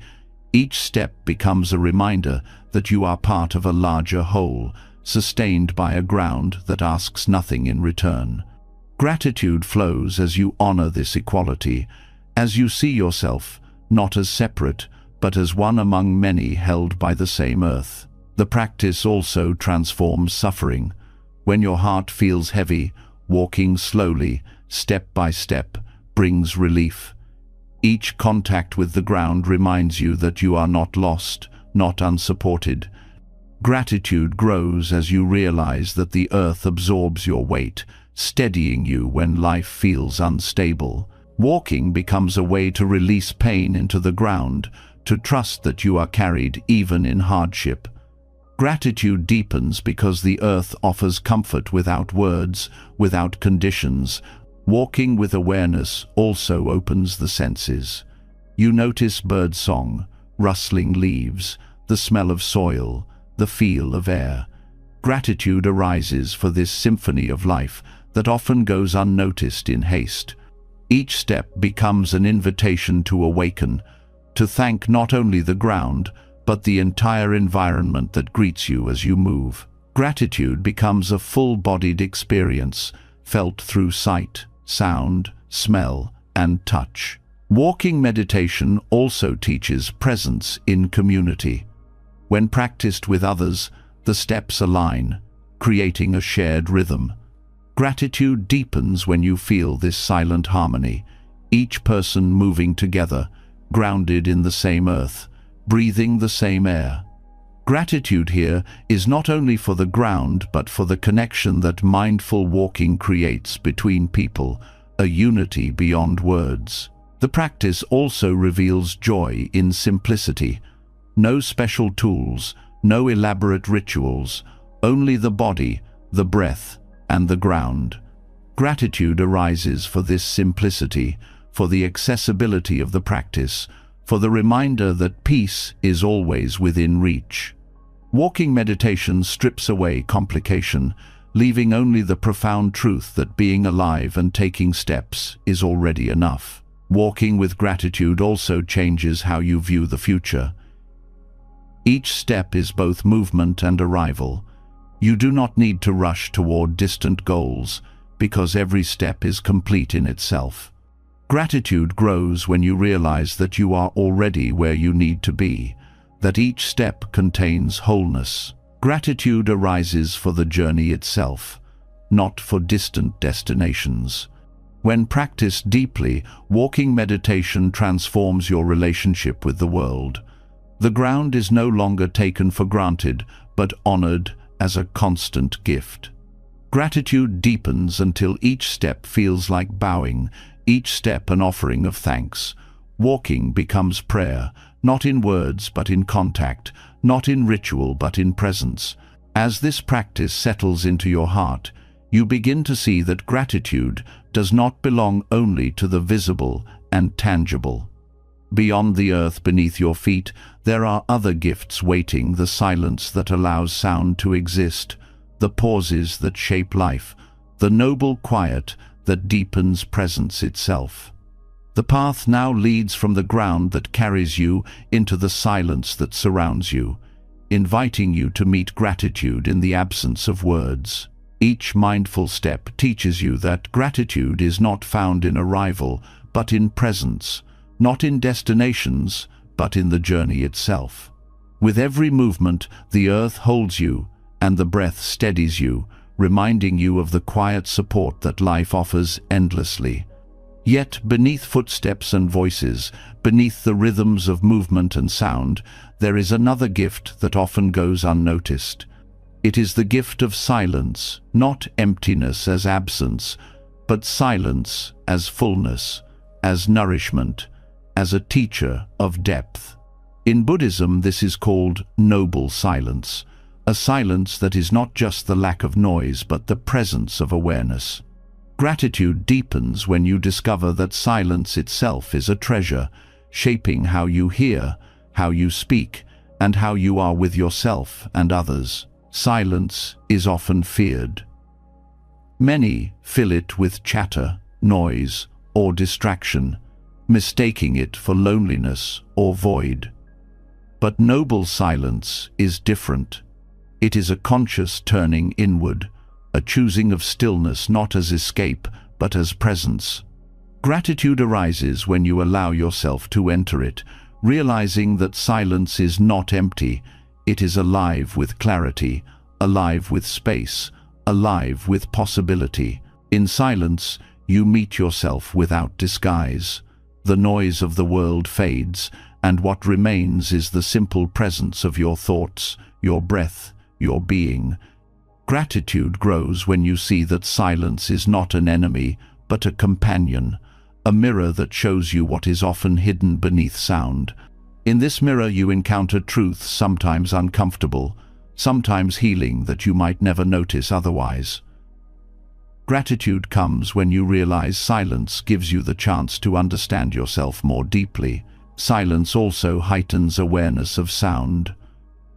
When you rest in noble silence, even the faintest noises become vivid: the rustle of leaves, the distant call of a bird, the soft rhythm of your own breath. Gratitude deepens because silence sharpens perception, reminding you that sound is a gift, not background. Words become more meaningful when born from silence, music more powerful when framed by quiet. Gratitude arises for the way silence gives sound its depth, turning hearing into listening. Noble silence also transforms speech. When you spend time in quiet, you discover how often words are unnecessary. The impulse to fill space softens, replaced by the wisdom of restraint. Gratitude grows when you realize that silence teaches you to speak with care, to value words not for their abundance, but for their truth. Speech becomes lighter, kinder, more deliberate. Gratitude arises for this discipline, for the way silence refines communication into something healing rather than harmful. Silence also deepens connection with others. In ordinary life, silence in conversation can feel awkward, something to be filled. But noble silence reveals that presence alone is enough. Sitting quietly with another, without words, creates intimacy deeper than dialogue.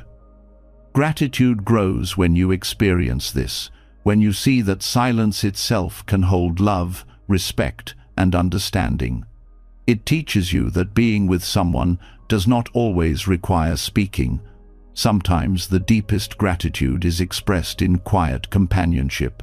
The practice of silence also heals restlessness. In constant noise, the mind becomes agitated, always pulled outward. But in silence, the mind begins to settle, like water clearing after being stirred. Gratitude arises when you notice this calming, when silence offers rest to your weary thoughts. It is in silence that creativity returns, clarity surfaces, and peace emerges. Gratitude deepens because silence is medicine that costs nothing, always available, always waiting for you to enter. Silence is also a teacher of patience. Without distraction, you are forced to sit with yourself, with boredom, with discomfort. Gratitude grows when you see that this discipline strengthens you, that it teaches endurance and presence in ways that noise cannot. Silence shows you that you do not need constant stimulation to feel alive. Gratitude arises for the strength silence builds, for the resilience it nurtures. In noble silence, time feels different. Moments stretch and deepen, free from the rush of constant activity. Gratitude grows when you realize that silence reveals the abundance of time, that stillness is not wasted but full. Each second feels richer, more complete, because it is experienced without interruption. Gratitude arises for this change of pace, for the way silence restores your relationship with time itself. Silence also nurtures compassion. When the noise quiets, you begin to hear the subtle suffering of yourself and others more clearly. Gratitude grows as you realize silence opens the heart, making space for tenderness. Words may not always heal, but presence does. Noble silence teaches you to offer presence without needing to fix or explain, and gratitude arises for this gentle power to care without words. The gift of noble silence also reshapes your relationship with the world. When you walk in silence, nature speaks more clearly. The forest becomes alive, the ocean more profound, the night sky more vast. Gratitude arises when you realize that silence is not absence, but communion, a way of listening to life directly without interference. In silence, you see more, hear more, feel more. Gratitude deepens because silence reveals the sacredness that is always present, but often missed. Noble silence also teaches humility. In quiet, you realize how much of life continues without your words, without your intervention. The sun rises, the rain falls, the earth turns, all without your commentary. Gratitude arises when you recognize that you are not the center of the universe, that silence places you back into harmony with what is greater than you.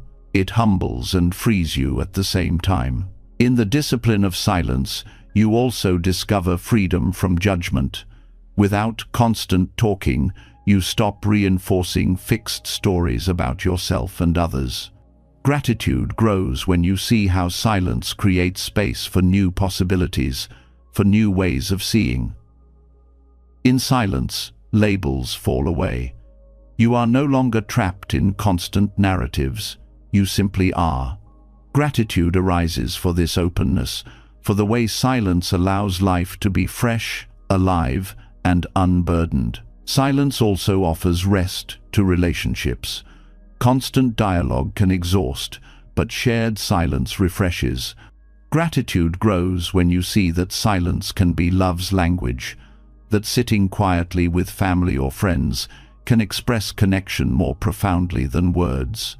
Silence becomes gratitude embodied, a way of saying, "I am here," without sound. Noble silence also prepares the mind for wisdom. The teachings of life are subtle, easily drowned by noise. In silence, you begin to hear them.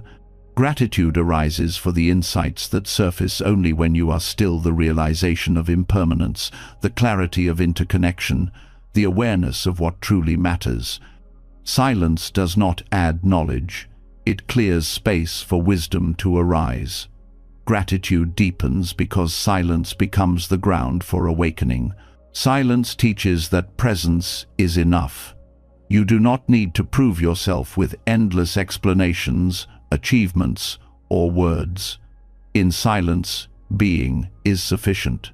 Gratitude arises for this simplicity, for the relief of resting in presence without performance.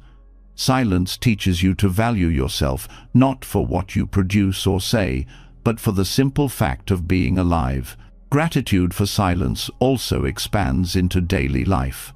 You begin to value pauses in conversation, quiet mornings, moments between tasks. These gaps are no longer emptiness to be filled, but gifts to be honored. Gratitude grows when you see silence as nourishment, as necessary as food and water.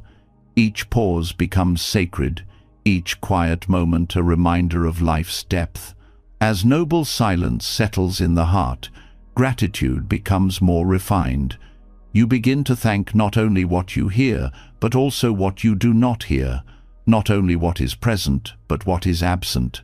Silence teaches that fullness includes emptiness, that sound is made meaningful by quiet, that presence is deepened by stillness. Gratitude arises not as reaction, but as a way of being, rooted in the silent ground of awareness. And from here, the journey unfolds further. Having learned gratitude in the stillness of silence, you begin to see that every encounter, every person who crosses your path, carries a lesson. Silence reveals truths that words often conceal. In noble quiet, you begin to feel the depth of presence, the richness that comes when you stop filling every moment with sound. That same awareness, once carried into daily life, uncovers something even more profound. Every encounter is a teaching, every person a messenger. Whether gentle or harsh, kind or challenging, the people you meet are part of your path. Gratitude deepens when you begin to see that no meeting is random, that each interaction holds wisdom waiting to be received.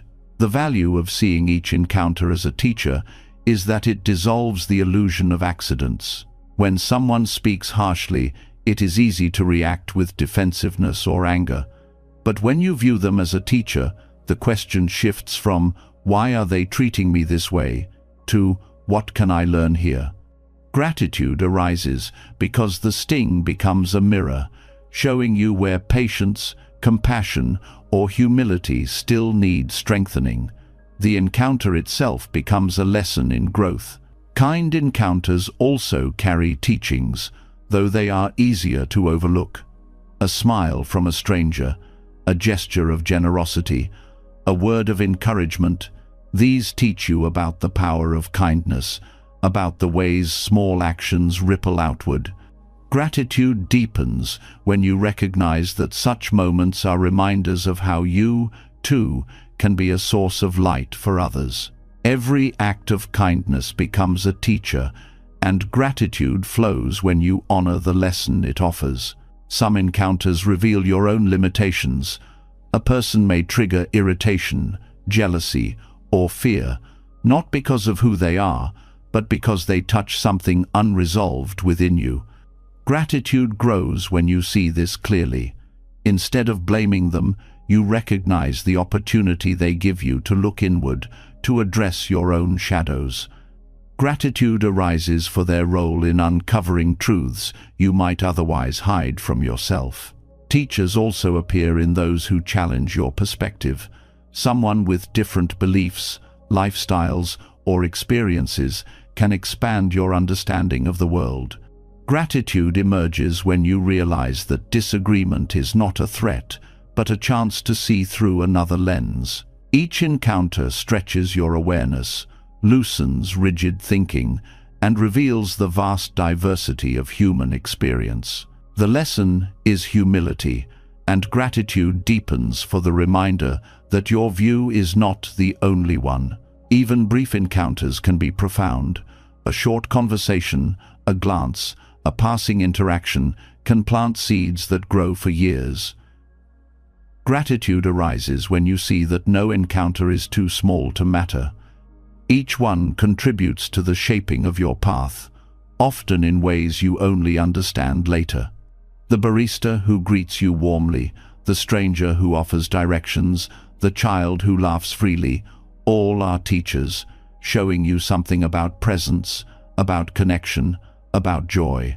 Encounters with those in pain also carry lessons. Meeting someone who is suffering teaches compassion, reminding you of the fragility and resilience of life. Gratitude grows when you realize that their pain awakens tenderness in you, expanding your capacity for empathy. Even when you cannot solve their problem, the encounter teaches you the power of presence, of being with someone without turning away. Gratitude arises for the chance to learn love in action. Challenging encounters teach boundaries as well. Not every person will treat you with respect, and some lessons come through learning to say no, to step back, to protect your own well-being. Gratitude deepens when you see that even those who cross your boundaries are teachers, offering lessons in self-respect and clarity. The gratitude here is not for the harm, but for the wisdom gained in recognizing your own strength and your right to peace. Each encounter also teaches impermanence. People come and go, some staying briefly, others for decades. Gratitude arises when you realize that the temporariness of these relationships makes them precious, You cannot hold anyone forever, but you can honor the lessons they bring while they are with you. Gratitude deepens when you see that every farewell is also a teaching in letting go, every ending a reminder of the value of the time shared. Encounters with elders carry wisdom rooted in experience. Listening to their stories, their perspectives, teaches patience and respect for life's long journey. Gratitude grows when you see that their lessons are not abstract, but lived truths, shaped by years of trial and triumph. Their presence is a reminder that wisdom accumulates slowly, and gratitude arises for the chance to learn from their endurance. Encounters with children teach in a different way. Their openness, curiosity, and ability to be fully present are reminders of qualities you may have forgotten. Gratitude arises when their innocence rekindles your own capacity for wonder. Every question, every burst of laughter, every moment of unfiltered honesty becomes a teaching in how to live without overcomplicating life. Gratitude deepens when you allow their perspective to soften your own. Even encounters with enemies can be teachers.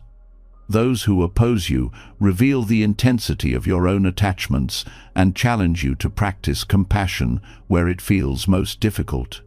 Gratitude arises when you see that enemies teach strength, patience, and forgiveness. Without them, virtues would remain untested. Gratitude deepens because you realize that the very people you resist may be shaping your path in profound ways. Animals, too, become teachers in encounters. A bird's flight, a dog's loyalty, a cat's stillness all offer lessons in simplicity and presence. Gratitude arises when you notice how much non-human beings reflect truths about life. Their teachings are silent, but no less powerful. Gratitude deepens for the reminder that wisdom is not confined to human words, but is present in all of life's expressions. Encounters with nature itself are teachers. A storm teaches impermanence and power. A mountain teaches endurance. A river teaches flow. Gratitude arises when you recognize that walking outside is entering a classroom where every element offers a lesson. Gratitude deepens when you realize that the earth has been teaching all along, waiting only for you to listen. Some encounters are with yourself. Looking in the mirror, sitting in solitude, reflecting on your actions, these are meetings too. Gratitude grows when you realize that self-encounters are among the most profound teachers, revealing honesty, growth, and the need for compassion toward yourself. Gratitude deepens when you see that every reflection is a chance to learn, to adjust, to begin again. Seeing each encounter as a teacher also transforms conflict. Instead of resenting difficulty, you begin to look for the lesson.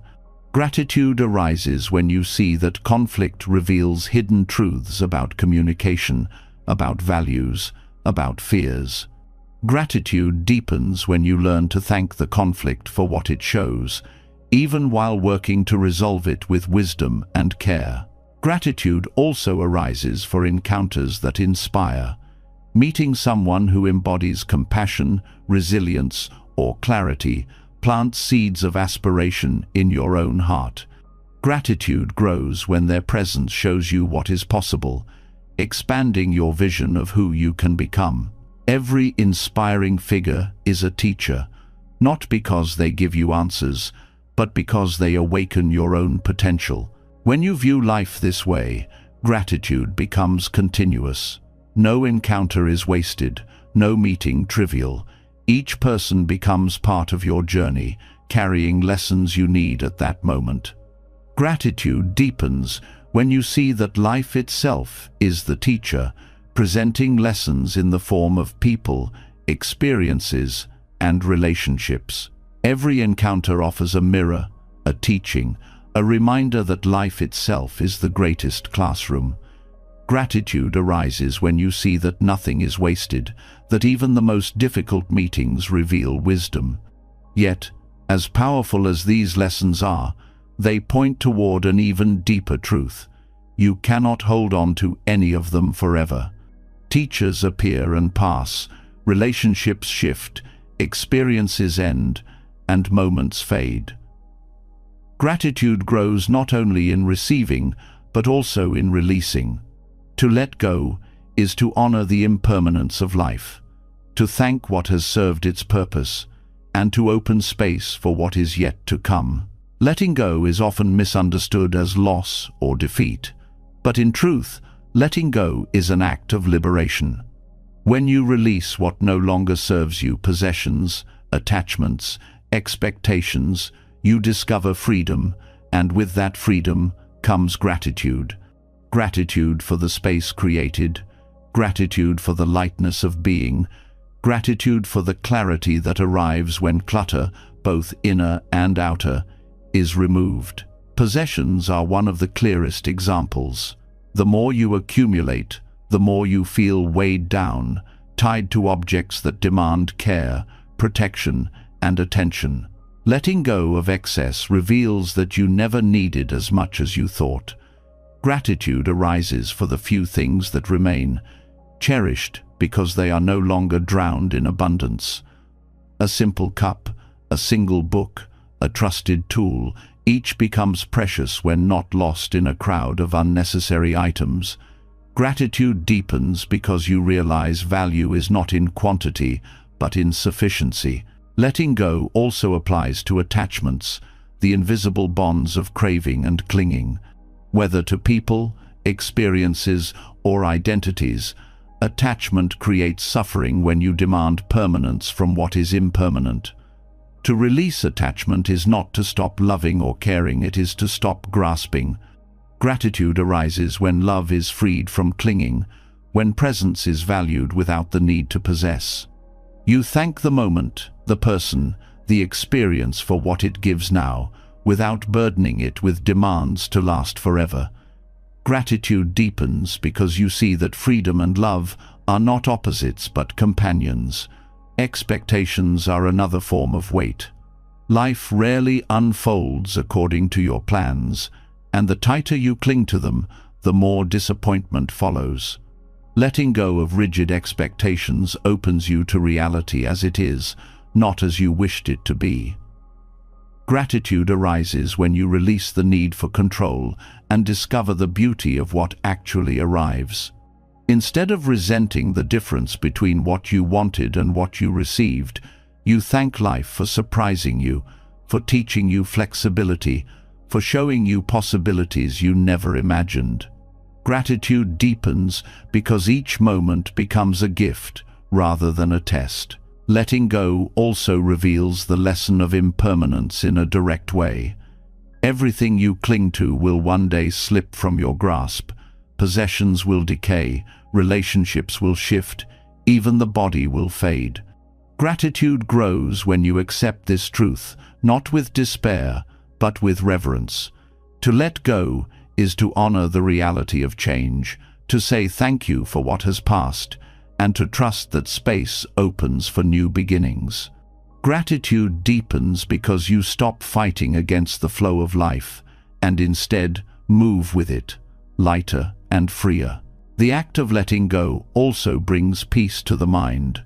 Holding on whether to grudges, regrets, or desires creates constant tension. Release dissolves that strain, leaving room for calm. Gratitude arises for the relief, for the space in the mind once consumed by endless repetition. To forgive, to release resentment, to let past mistakes fall away, is to thank yourself for choosing peace over bitterness. Gratitude deepens as you realize that letting go is not only an act toward others, but a gift of healing to yourself. Letting go also awakens creativity. When life is cluttered with attachments and possessions, there is little room for inspiration. Releasing opens space, and in that space, new ideas, new insights, and new possibilities emerge. Gratitude grows as you realize that emptiness is not void but fertile ground. Letting go of the old makes way for the new, and gratitude arises for the courage it takes to create space. This practice also teaches humility. Letting go means accepting that you do not control everything, that life is larger than your plans. Gratitude arises when humility replaces pride, when you bow to the flow of existence rather than resist it.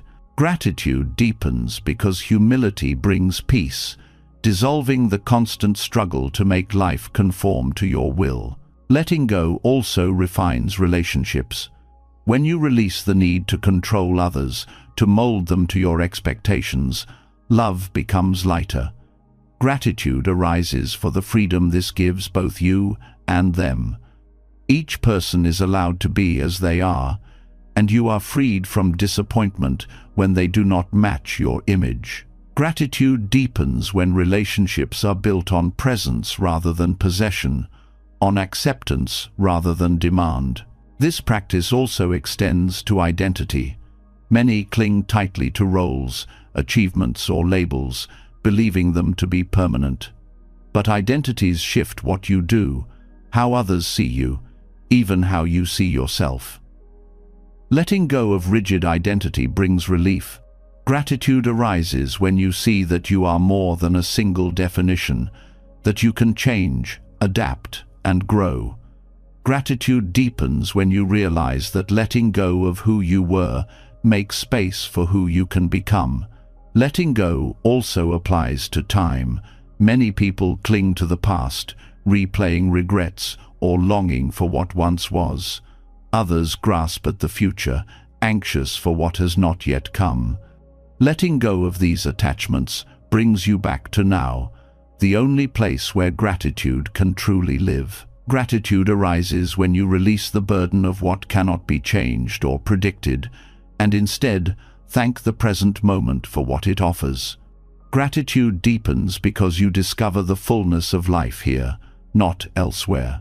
Even spiritual practice requires letting go, clinging to progress, to achievements, to the idea of enlightenment itself creates suffering. Gratitude arises when you release the pressure to reach a destination and instead honor the practice itself.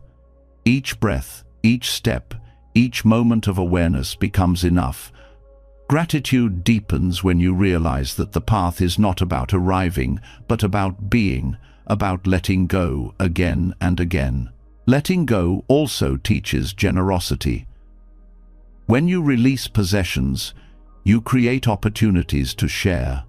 Gratitude arises when you see that giving is not losing, but gaining the joy of lightness, the joy of connection, the joy of supporting others. Gratitude deepens because generosity transforms both giver and receiver, reminding you that abundance is not what you keep, but what you release. This practice also strengthens resilience. When life forces you to let go through loss, change, or endings, you discover strength you did not know you had. Gratitude arises for this resilience, for the ability to stand even when the ground shifts. Gratitude deepens when you see that letting go does not break you, but remakes you, each release shaping you into someone more flexible, more open, more alive. Letting go also nurtures joy. When the weight of clinging is gone, life feels lighter. Simple things bring delight because they are not overshadowed by endless craving. Gratitude arises when you notice how much freer you feel with less, how joy blooms in space rather than clutter.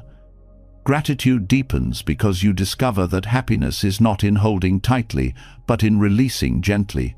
Ultimately, letting go is an act of trust. Trust that life will bring what you need. Trust that endings make way for beginnings. Trust that emptiness is fertile.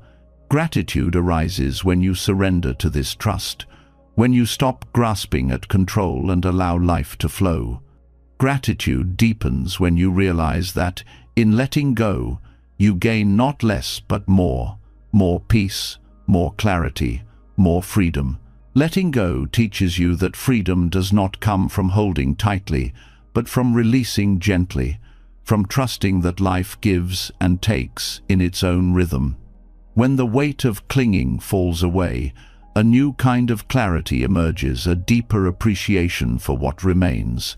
And among all the things that remain, none is more precious than the simple act of being alive. To wake up in the morning is not ordinary. It is a miracle so easily overlooked. Gratitude takes its purest form when you open your eyes and recognize the gift of another day, a gift that billions did not receive. Waking up is often treated as routine, as though the body owes you another sunrise. Yet the truth is more fragile. Every night is a surrender, every morning a renewal. Gratitude arises when you remember that life is not guaranteed, that each awakening is a rare chance. To breathe, to rise, to see the world again, these are privileges, not promises. When you start your day with this awareness, the entire rhythm of life changes. The Buddhist practice of acknowledging life's rarity upon waking is both simple and profound. Instead of rushing into tasks or distractions, you pause and recognize the miracle of survival.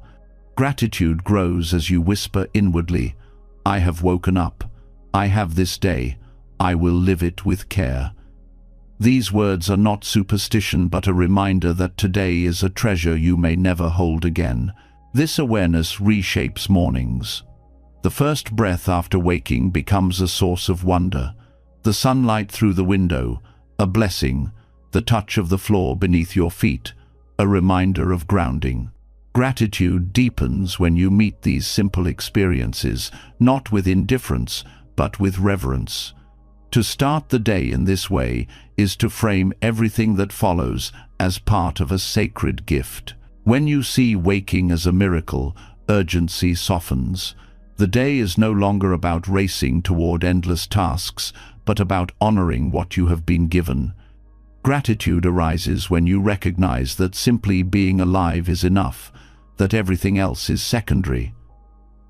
This shift reduces stress, replacing it with presence. Gratitude deepens because life feels less like a burden to carry and more like a blessing to savor. This practice also transforms how you meet difficulties. When the baseline of gratitude is simply being alive, even challenges are reframed. A problem at work, a disagreement, an inconvenience. These may still cause discomfort, but they no longer overshadow the miracle of waking. Gratitude arises because difficulties are seen against the backdrop of life itself, and life itself remains precious. Waking with awareness also reshapes relationships. When you start the day knowing its fragility, you treat others with more tenderness. Gratitude grows when you greet loved ones with the recognition that this moment with them may never return. A simple "good morning" becomes more than words. It becomes an acknowledgement of shared existence in this fleeting time. Gratitude deepens when each interaction carries the weight of life's rarity. This practice also changes how you view time. Instead of treating the day as a blur of hours to be filled, you see each moment as unrepeatable. Gratitude arises when you notice the uniqueness of the morning breeze, the taste of breakfast, the sound of birds. Gratitude deepens when you realize that the richness of life is found in presence, not in accumulation of hours. Waking up as a miracle also strengthens resilience. When you frame life as a rare gift, setbacks lose some of their power. Gratitude arises because even in difficulty, you are still alive, still breathing, still capable of growth. This perspective does not erase pain, but gives it context. Gratitude deepens when you see that survival itself is victory, that waking grants you another chance to begin again. The practice also nurtures humility. Life is not something you command, it is something granted, moment by moment. Gratitude arises when you recognize that waking is not your achievement, but a gift beyond your control. This humility softens pride and fosters reverence. Gratitude deepens when you see that every day is borrowed, every breath a loan from the universe. Waking with gratitude also awakens purpose. When you recognize that today may be your last, you ask, how will I live it? Gratitude arises when you see that this awareness sharpens priorities, guiding you toward kindness, presence, and meaning. Gratitude deepens when you realize that each morning is an invitation not just to exist, but to live deliberately. This practice also teaches compassion. When you realize the rarity of waking, you see that others too walk this fragile path. Gratitude arises when you look at another person and remember they too have been given this day. They too are living a rare gift. Gratitude deepens when compassion flows naturally from this awareness, shaping how you treat others with patience and care. The miracle of waking also reminds you of interconnection. You are alive not by yourself, but because of countless conditions: air to breathe, a heart that continues beating, a world that sustains you. Gratitude arises when you see that waking is not only your miracle, but the result of an entire universe working together. Gratitude deepens when you bow inwardly to this web of life that makes your morning possible. This awareness also softens regret. When you wake with gratitude, you remember that today is new, unshaped, unspoiled. Gratitude arises because you are not bound only by the past. You are free to live differently now. Gratitude deepens when you recognize that each morning offers renewal, a chance to practice again, to love again, to begin again. The practice also teaches presence with mortality. Each morning reminds you that one day you will not wake, that life is finite. Gratitude arises when you hold this truth not with fear but with reverence. Gratitude deepens when mortality sharpens appreciation, making every day more vivid, every encounter more sacred, every breath more worthy of thanks. When waking is treated as miracle, even small things glow. The warmth of water on your face, the stretch of your body, the quiet of early hours, all become blessings. Gratitude arises when you stop treating mornings as obstacles to endure and start honoring them as sacred beginnings. Gratitude deepens when you see that these ordinary details are extraordinary in their own right. Waking with awareness also nurtures discipline. Starting the day with gratitude shapes how you carry the hours ahead. Gratitude arises when you realize that beginning in reverence sets a tone of mindfulness that ripples into work, relationships, and rest. Gratitude deepens when you see that discipline is not a burden but a devotion, a way of honoring the gift of another day. This practice also brings peace. When you wake with gratitude, the noise of comparison and craving loses power. Gratitude arises because you are already satisfied with the miracle of being alive. Gratitude deepens when you realize that no achievement, no possession, no status can equal the simple gift of waking to another day. Each morning is a reminder that life is temporary, fragile, and rare. Gratitude grows when you remember this, when you start the day not with complaint, but with reverence. Gratitude deepens when you recognize that waking itself is the foundation of joy, the first gift, the one upon which all others rest. Waking each morning as though it were the rarest of miracles changes everything. You begin the day with reverence, aware that life has been granted once again, aware that this chance is not guaranteed. And from this deep sense of gratitude, the heart naturally expands beyond itself. It is not enough to simply be alive. There is a call to use this life well. Out of that awareness arises one of the most beautiful expressions of Buddhist practice, the Bodhisattva ideal. To live not only for personal freedom, but for the awakening of all beings. To see service itself as the highest form of gratitude is to embody a joy that no self-centered pursuit can offer. The Bodhisattva path is rooted in gratitude for existence, but it is expressed through service. Instead of hoarding wisdom, you share it. Instead of striving only for your own release from suffering, you vow to walk alongside others, supporting their journey as if it were your own. Gratitude arises when you recognize that the ability to serve is itself a privilege, that to be in a position to help even one being is to be entrusted with something sacred.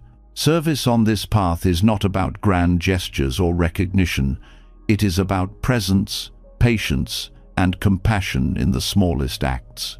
Listening without judgment, offering kindness where it is needed, giving time to someone in distress, these are the everyday forms of the Bodhisattva spirit.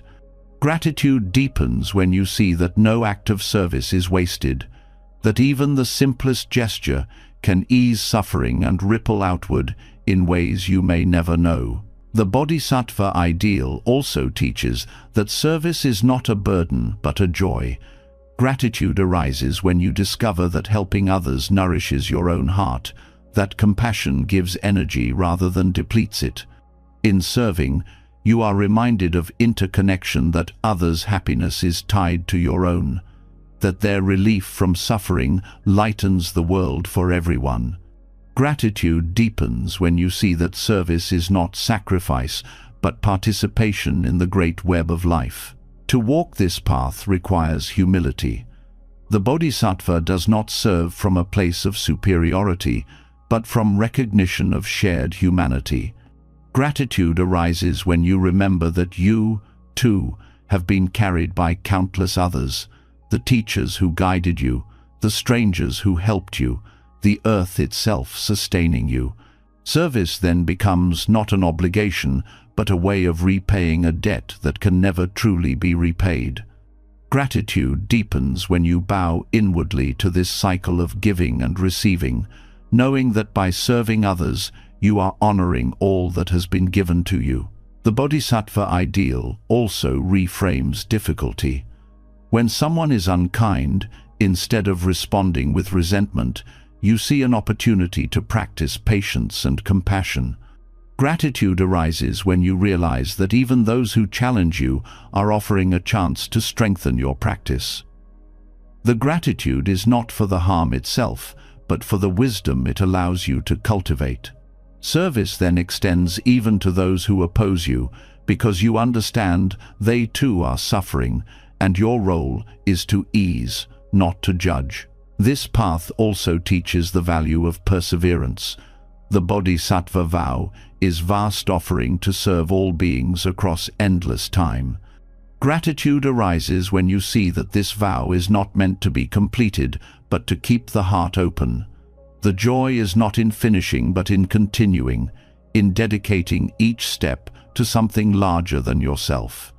Gratitude deepens when you realize that endless service is not exhausting but liberating, because it frees you from the narrow confines of self-concern.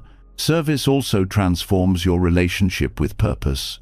Many search endlessly for meaning, but the Bodhisattva knows that purpose is found in service itself. Gratitude arises when you realize that you do not need to wait for grand opportunities to matter. Each interaction is already an opportunity to serve. Gratitude deepens when you live with this awareness, when each moment becomes meaningful simply because it allows you to offer kindness. The Bodhisattva ideal also reveals that gratitude for life cannot be separated from responsibility. To be alive while others suffer is to be called to respond. Gratitude arises not only in enjoying your blessings, but in using them to uplift others. Gratitude deepens when you realize that privilege is not something to cling to, but something to share. That joy multiplies when it is spread. This path also reshapes how you view your own suffering. Instead of seeing pain as something to escape alone, you recognize it as a bridge to others. Gratitude arises when you see that your hardships make you more compassionate, more capable of understanding the struggles of those around you. Gratitude deepens when you realize that service is not about being perfect, but about being real, about using even your wounds as sources of connection and healing. The Bodhisattva way also teaches the beauty of anonymity. To serve without recognition, to give without expectation of thanks, is to embody pure compassion. Gratitude arises when you experience the quiet joy of helping unseen, when you realize that the act itself is its own reward. Gratitude deepens when you free yourself from the need for acknowledgement, finding fulfillment in the giving itself. Walking this path also transforms fear. The Bodhisattva does not fear suffering or death, because service gives life a depth beyond individual survival. Gratitude arises when you see that to live for others is to transcend fear, to anchor your existence in something enduring. Gratitude deepens when you realize that your actions continue through others, that service leaves traces beyond your own lifetime. The practice also cultivates boundless compassion. Gratitude arises when you recognize that every being, no matter how lost or broken, has Buddha nature, the potential for awakening. Gratitude deepens when you realize that by serving others, you are honoring that potential, watering seeds that may bloom far beyond your sight. The Bodhisattva ideal also reminds you that service is not about perfection, but sincerity. Gratitude arises when you realize that you do not need to solve all problems. To serve, you only need to show up with presence and care. Gratitude deepens when you release the pressure of saving the world and embrace the joy of helping in the ways you can, here and now. In practicing this ideal, you begin to see that gratitude itself becomes service. A grateful heart radiates kindness, patience, and generosity. To live with gratitude is to serve without effort, because gratitude naturally flows outward in care for others. Gratitude deepens when you see that your very way of being can become a gift to the world. Serving others with a grateful heart opens life in ways self-interest never can. When you live to uplift, your days carry meaning far beyond personal gain. Yet even the most devoted service is shaped by a truth that none can avoid. Time is finite. However much compassion you cultivate, however much wisdom you share, there will come a morning you do not rise. This is not a cause for despair, but a call to live more fully, to honor every breath, every encounter, every act, as if it were your last. In Buddhist teaching, this awareness is called maranasati, the contemplation of death. To reflect on mortality is not to invite fear, but to awaken gratitude for this very day, this borrowed span of hours that has been placed in your hands. Awareness of death strips away illusion. So often people live as though tomorrow is guaranteed, as though life stretches endlessly before them. Plans are made, time is wasted, gratitude postponed. But death reminds you that the only day you can touch is today. Gratitude arises when you recognize that this day is not owed to you, that to wake and move through it is a privilege. Gratitude deepens when you see that this borrowed day demands presence, not distraction. Contemplating death sharpens priorities. Many of the things that seem urgent, status, possessions, trivial arguments fade in significance when viewed against mortality. What remains are the essentials: kindness, love, awareness, service. Gratitude arises when you realize that death clarifies what matters, teaching you not to squander time on what does not nourish. Gratitude deepens when you live each day aligned with values that will still matter on your last breath. This practice also brings tenderness to relationships. Awareness of death reminds you that every meeting could be the final one, every conversation the last. Gratitude arises when you approach others with this awareness, treating each word as precious, each moment together as sacred. Gratitude deepens when you no longer take loved ones for granted, when farewells are softened with care, when anger dissolves because you know the chance to love is fleeting. Maranasati also softens fear of death itself. By contemplating mortality daily, death becomes less of a shock and more of a companion. Gratitude arises when you realize that this reflection frees you from the constant anxiety of avoidance. Gratitude deepens when you discover that thinking of death makes life richer, not poorer, because it anchors you in what is real. Awareness of death also teaches humility. No matter your accomplishments, death will level them. Gratitude arises when you see this not as negation, but as balance. Gratitude deepens when you recognize that death places all beings on equal ground, reminding you to live not with arrogance, but with reverence. This reflection also strengthens compassion. When you remember that others too are mortal, you meet their struggles with gentleness. Gratitude arises when you realize that everyone shares the same fragility, the same uncertainty. Gratitude deepens when compassion flows more easily, when you no longer waste time in harshness, but instead use your days to ease the burden of others. Contemplating death also enhances presence. Each sight, sound, and breath takes on a heightened clarity when you know it may be the last. Gratitude arises when you notice the beauty of a single sunrise, the taste of food, the warmth of touch. Gratitude deepens when these ordinary moments are no longer dismissed but treasured as the essence of life. Maranasati also cultivates resilience. When challenges arise, awareness of death puts them into perspective. Gratitude arises when you see that many worries shrink when measured against mortality.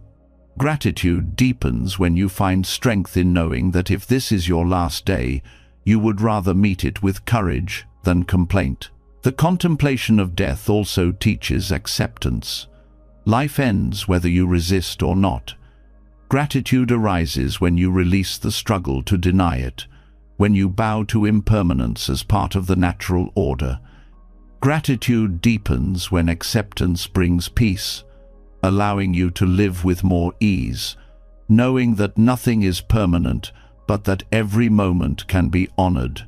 Maranasati sharpens your relationship with time. Every hour becomes meaningful, every choice more deliberate. Gratitude arises when you recognize that life is not measured in years but in presence. Gratitude deepens when you no longer delay gratitude for another day but cultivate it now, in this breath, in this moment. The practice also nurtures joy. Far from being morbid, awareness of death illuminates the sweetness of life. Gratitude arises when you see that fragility makes everything more precious: the laughter of a child, the quiet of evening, the chance to serve. Gratitude deepens when you realize that the beauty of life is inseparable from its impermanence, that transience is what gives it meaning. Maranasati also teaches liberation from clinging. Death will strip away all possessions, roles, and identities. Gratitude arises when you see this as a reminder to let go now, to travel lightly. Gratitude deepens when you live with less attachment, more freedom, and greater appreciation for what is here in the present. This practice also inspires service. Knowing that time is short, you are moved to use it wisely, to contribute rather than consume. Gratitude arises when you see each day as a chance to give, to lighten another's load, to sow seeds that may grow after you are gone. Gratitude deepens when you realize that service is one of the few legacies that death cannot erase. Awareness of death also transforms how you view endings. Each sunset, each farewell, each completed task becomes a small rehearsal for the final release. Gratitude arises when you begin to honor endings as sacred, not as failures. Gratitude deepens when you see that endings create space for renewal, just as death creates space for life to continue. By practicing Maranasati, you live more awake. Gratitude arises when you remember that this day is borrowed, that it could vanish without notice. Gratitude deepens when you live each moment as if it were both the first and the last, with reverence, with presence, with love. Reflecting on death brings clarity to the present, showing that every day is borrowed and therefore precious. To wake with this knowledge is to live more deeply, to love more urgently, to waste less time on what does not matter. Yet gratitude does not only belong to the present moment or the awareness of life's brevity. It also reaches backward into the story that has carried you to this point. Every struggle, every mistake, every triumph has shaped the person who now stands here. Gratitude deepens when you learn to bow to the past, not to cling to it, not to resent it, but to thank it for shaping today's self. The past often feels like a burden. Regrets, losses, and pain leave scars that are difficult to accept. But when you look closer, even the hardest experiences contain lessons that changed you, strengths you would not have developed otherwise.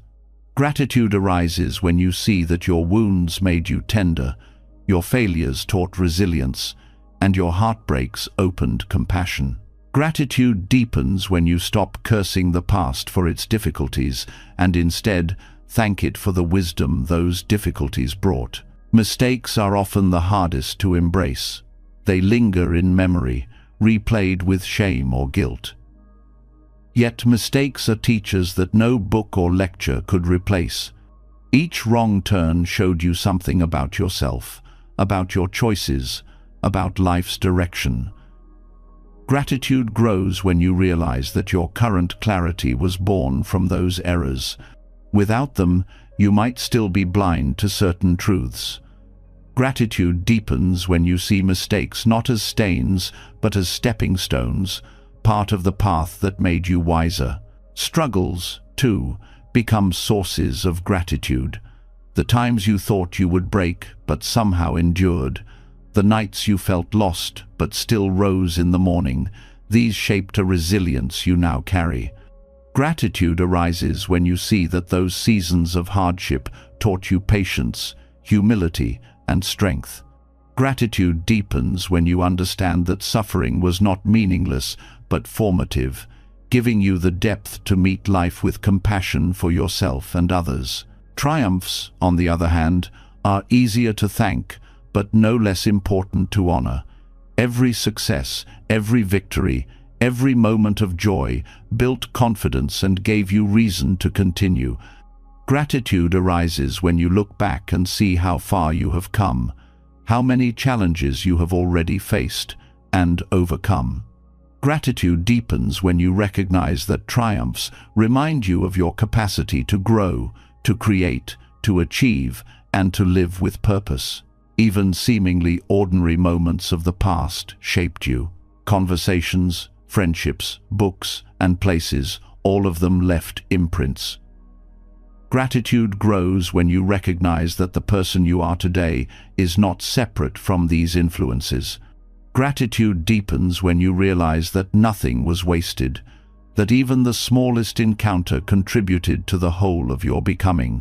Thanking the past also teaches forgiveness.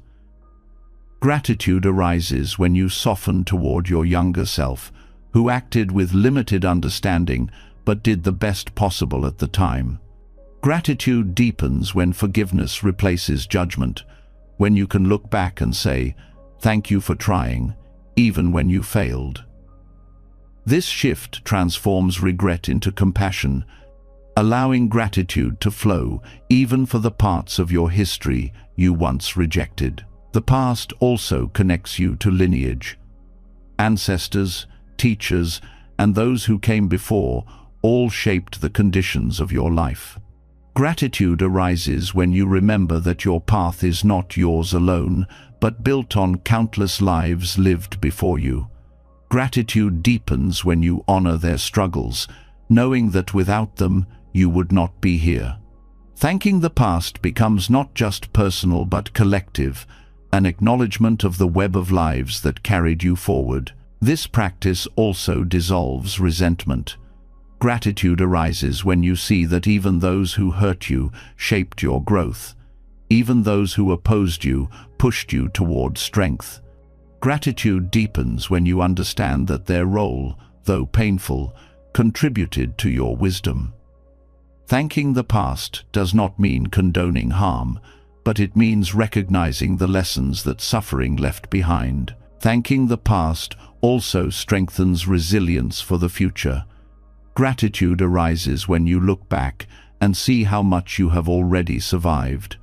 Gratitude deepens when you realize that those experiences prepared you for what is to come. The past becomes a source of courage, reminding you that if you endured then, you can endure again. This practice also enriches joy. Gratitude arises when you recall moments of laughter, connection, and love that carried you through. Gratitude deepens when you realize that joy was always present, even in difficult seasons, and that these moments of light sustained you. Thanking the past for joy teaches you to notice and honor joy more fully in the present. By thanking the past, you also free yourself from clinging. Gratitude arises when you appreciate what has been without demanding that it return. Gratitude deepens when you release nostalgia and instead hold memories as gifts, complete in themselves. This freedom allows you to move forward without chains, carrying gratitude instead of longing. The practice also cultivates humility. Gratitude arises when you admit that you are not self-made, that your life was shaped by countless conditions.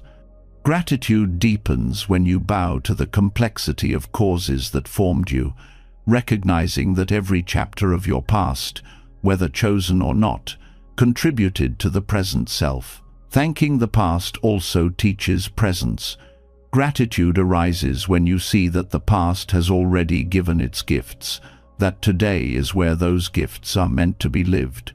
Gratitude deepens when you stop reliving old stories and instead honor them by embodying their lessons now.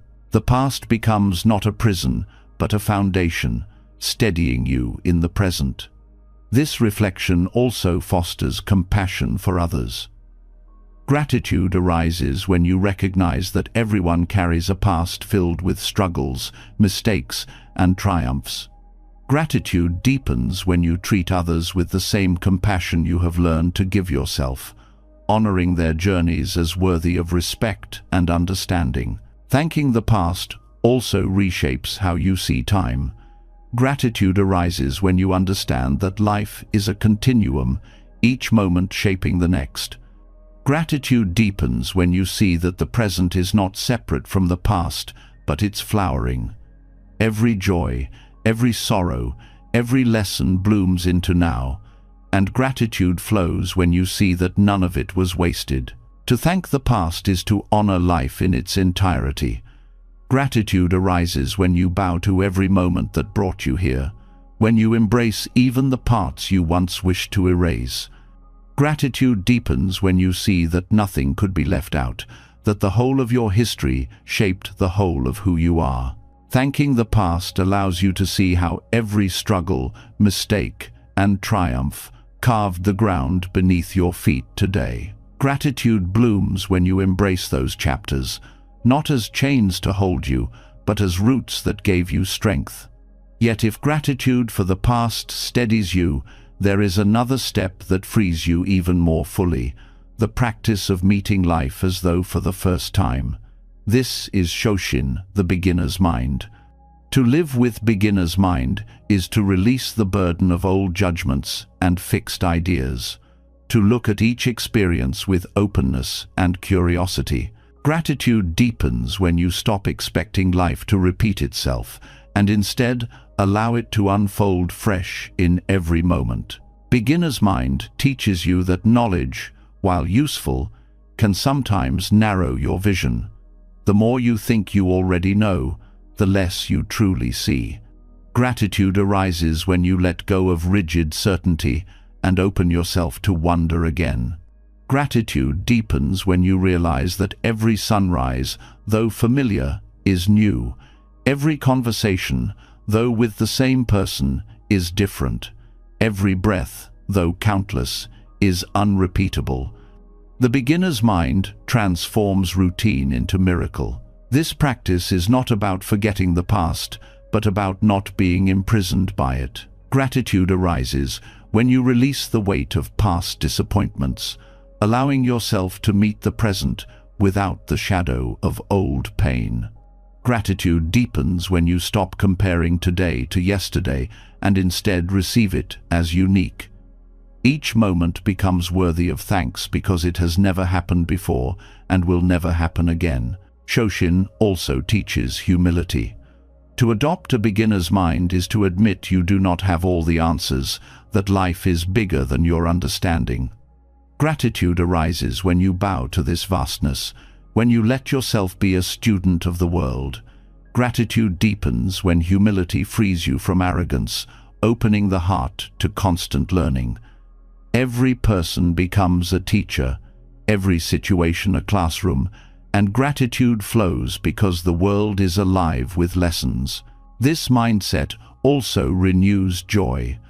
Familiarity often dulls appreciation.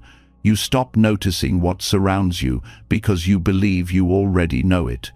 But with beginner's mind, you rediscover the texture of food, the sound of rain, the smile of a friend. Gratitude arises when you allow yourself to be surprised again.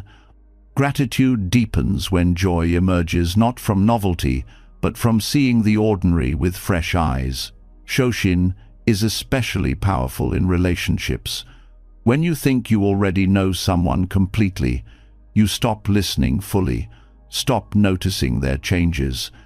Gratitude arises when you meet even the most familiar person with openness, acknowledging that they are new in each moment, just as you are. Gratitude deepens when relationships are renewed daily, free from the weight of assumptions. Every conversation becomes discovery, every gesture a chance to learn. This practice also teaches patience. Beginner's mind accepts not knowing as part of the path. Gratitude arises when you allow yourself to rest in uncertainty, trusting that understanding will unfold in its own time. Gratitude deepens when you see that life's richness is not in rushing to answers, but in being present with the questions. Adopting beginner's mind also transforms failure. Instead of seeing mistakes as final judgments, you view them as opportunities to start again. Gratitude arises when you see failure as a teacher, not an enemy. Gratitude deepens when you realize that every attempt is valuable, that every effort moves you closer to wisdom, even when the outcome is not what you expected. Shoshin also sharpens awareness of impermanence. Each moment is fleeting, and beginner's mind honors this truth by treating each one as precious. Gratitude arises when you recognize the fragility of now. Gratitude deepens when you live with attentiveness, savoring each experience without clinging, knowing it will pass. The practice also frees you from comparison. Beginner's mind does not measure today against yesterday or yourself against others. Gratitude arises when you release the constant habit of ranking and instead rest in presence. Gratitude deepens when you discover contentment, not in being better, but in simply being awake to what is here. Shoshin also fosters creativity. When the mind is not bound by rigid categories or old habits, new possibilities open. Gratitude arises when you experience the freshness of imagination, when you allow playfulness to return. Gratitude deepens when you see that creativity is not limited to art, but is woven into every choice, every perspective, every way of meeting life with openness. Beginner's mind also deepens compassion. When you let go of labels and judgments, you see people as they are, rather than as you assume them to be. Gratitude arises when you notice the humanity of each person more clearly. Gratitude deepens when compassion flows naturally from this clarity, when you respond to others not with preconceptions, but with genuine presence. This practice also teaches freedom from pride. Knowledge and experience can create walls that separate you from others, but beginner's mind breaks those walls down. Gratitude arises when you release the need to always be the expert, to always be right. Gratitude deepens when you allow yourself to be vulnerable, to ask questions, to remain open. This openness creates space for deeper connection and for true growth. Shoshin also shows you the abundance of life. When you meet each experience as new, you realize that the world is full of infinite variety. Gratitude arises when you stop dismissing life as repetitive and instead see its endless depth. Gratitude deepens when every day feels like discovery, every moment like a gift. The practice also nurtures resilience. Beginner's mind embraces change without resistance because it does not cling to fixed ideas.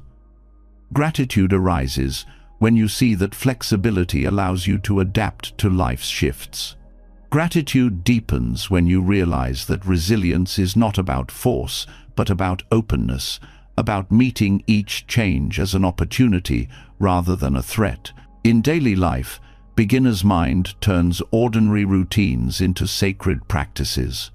Walking becomes gratitude for movement. Eating becomes gratitude for nourishment.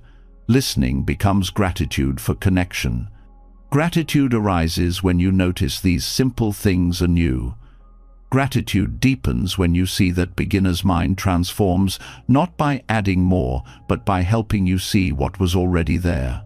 Ultimately, Shoshin reminds you that life itself is always unfolding, always fresh, always offering chances to begin again. Gratitude arises when you stop treating life as predictable and instead welcome its surprises.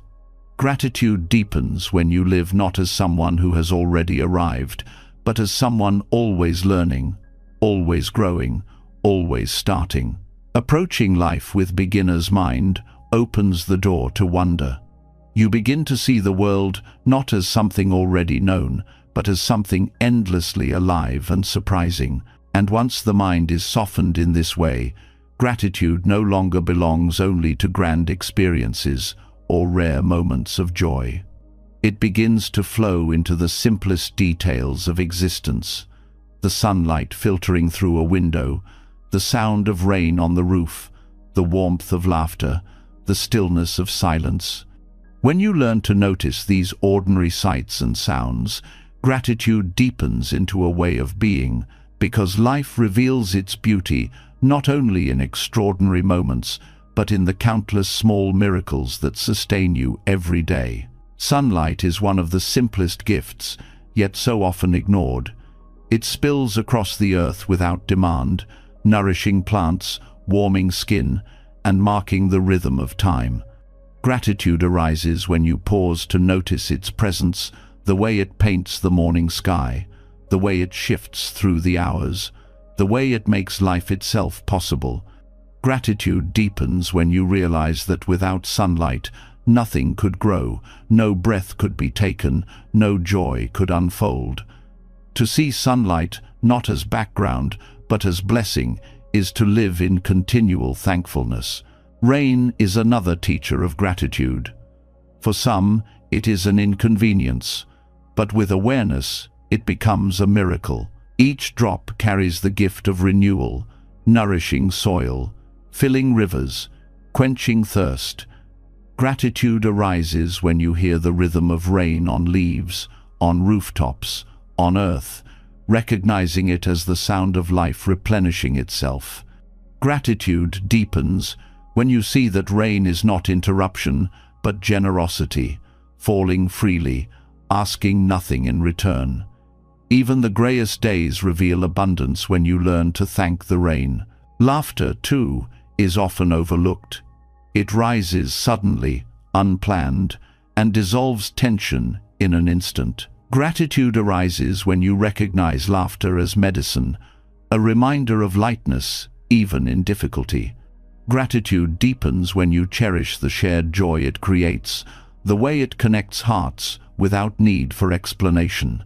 Each burst of laughter is proof that even in a world of suffering, joy still finds its way through. To thank laughter is to thank the resilience of the human spirit. Silence, though less obvious, is no less miraculous. It frames sound, gives meaning to words, and provides rest for the mind.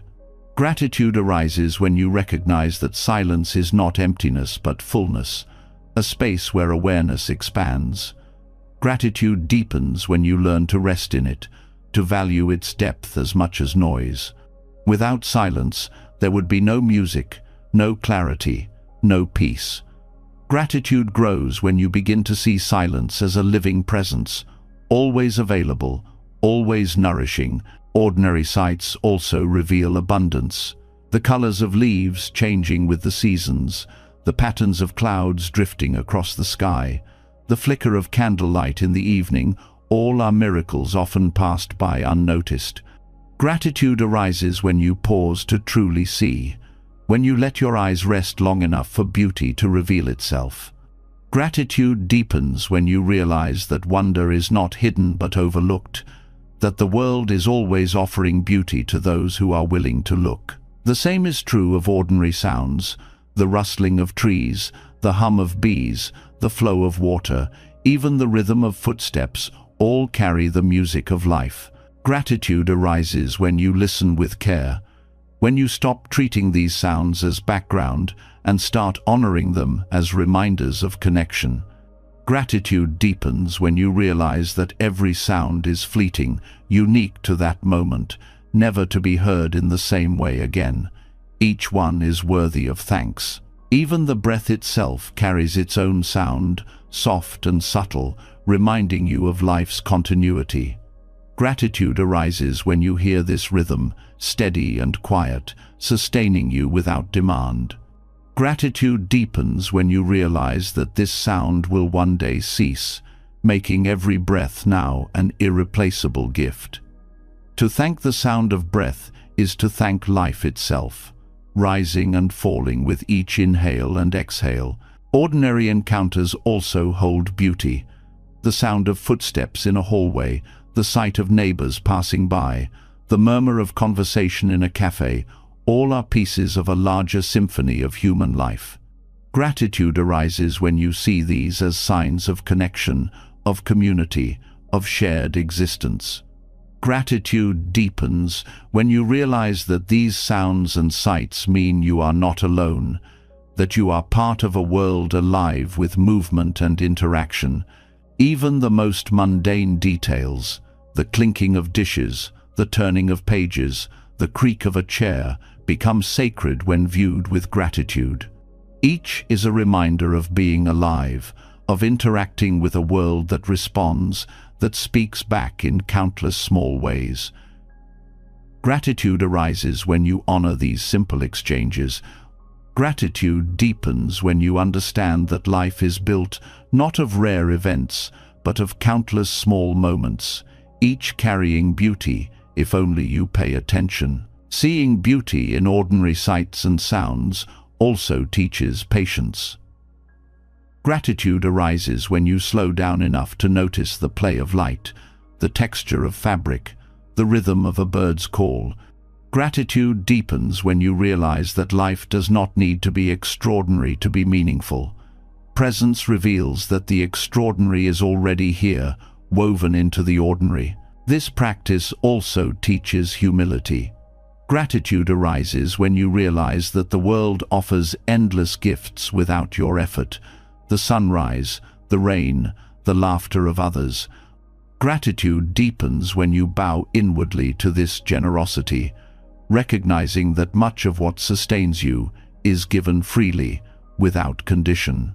Gratitude for ordinary sights and sounds also transforms suffering.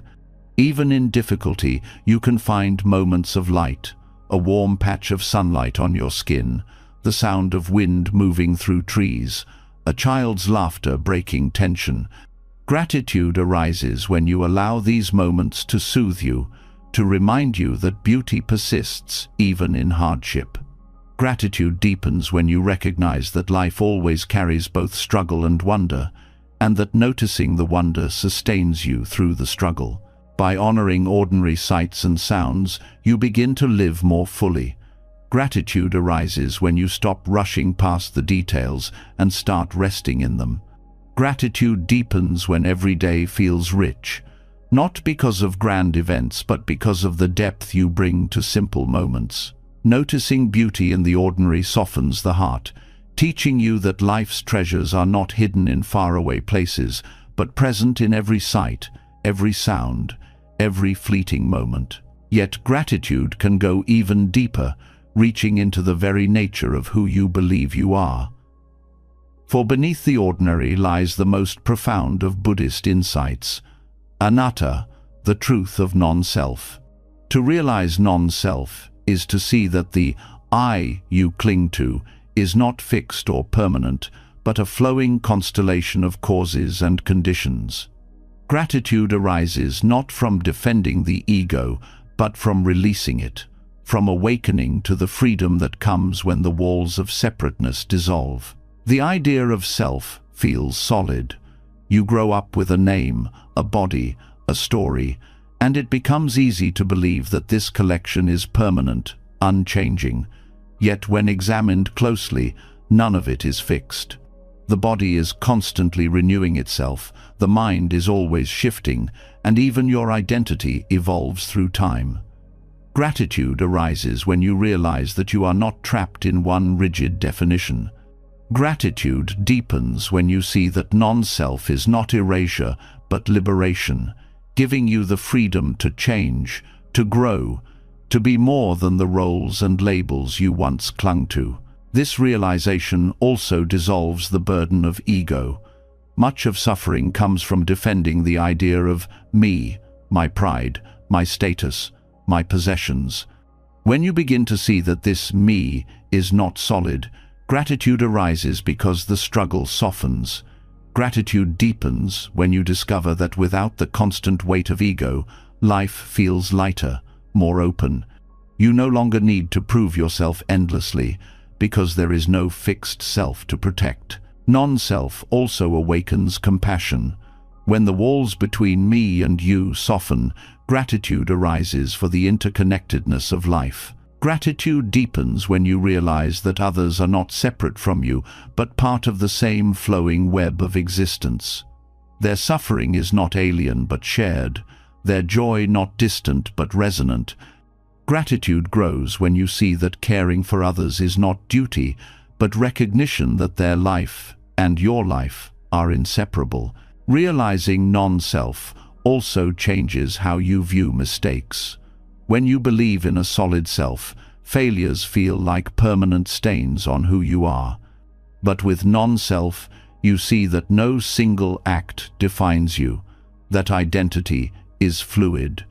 Gratitude arises when you release the weight of past errors. Gratitude deepens when you see mistakes as part of the stream of conditions, moments that teach without condemning. You thank them for shaping growth, but you do not cling to them as unchangeable truths. This insight also transforms your relationship with possessions. The ego clings to objects as extensions of self, my car, my home, my things. But when self is seen as empty, the hold weakens. Gratitude arises when you realize possessions are not who you are, that you can live with less without losing yourself. Gratitude deepens when you see that freedom from ownership allows you to appreciate objects for their function and beauty without letting them define you. Non-self also teaches humility. The idea of, I did this, I achieved this, is softened when you see that everything arises from countless conditions. Your successes are not yours alone, but the result of teachers, parents, communities, and even the elements of nature that sustained you.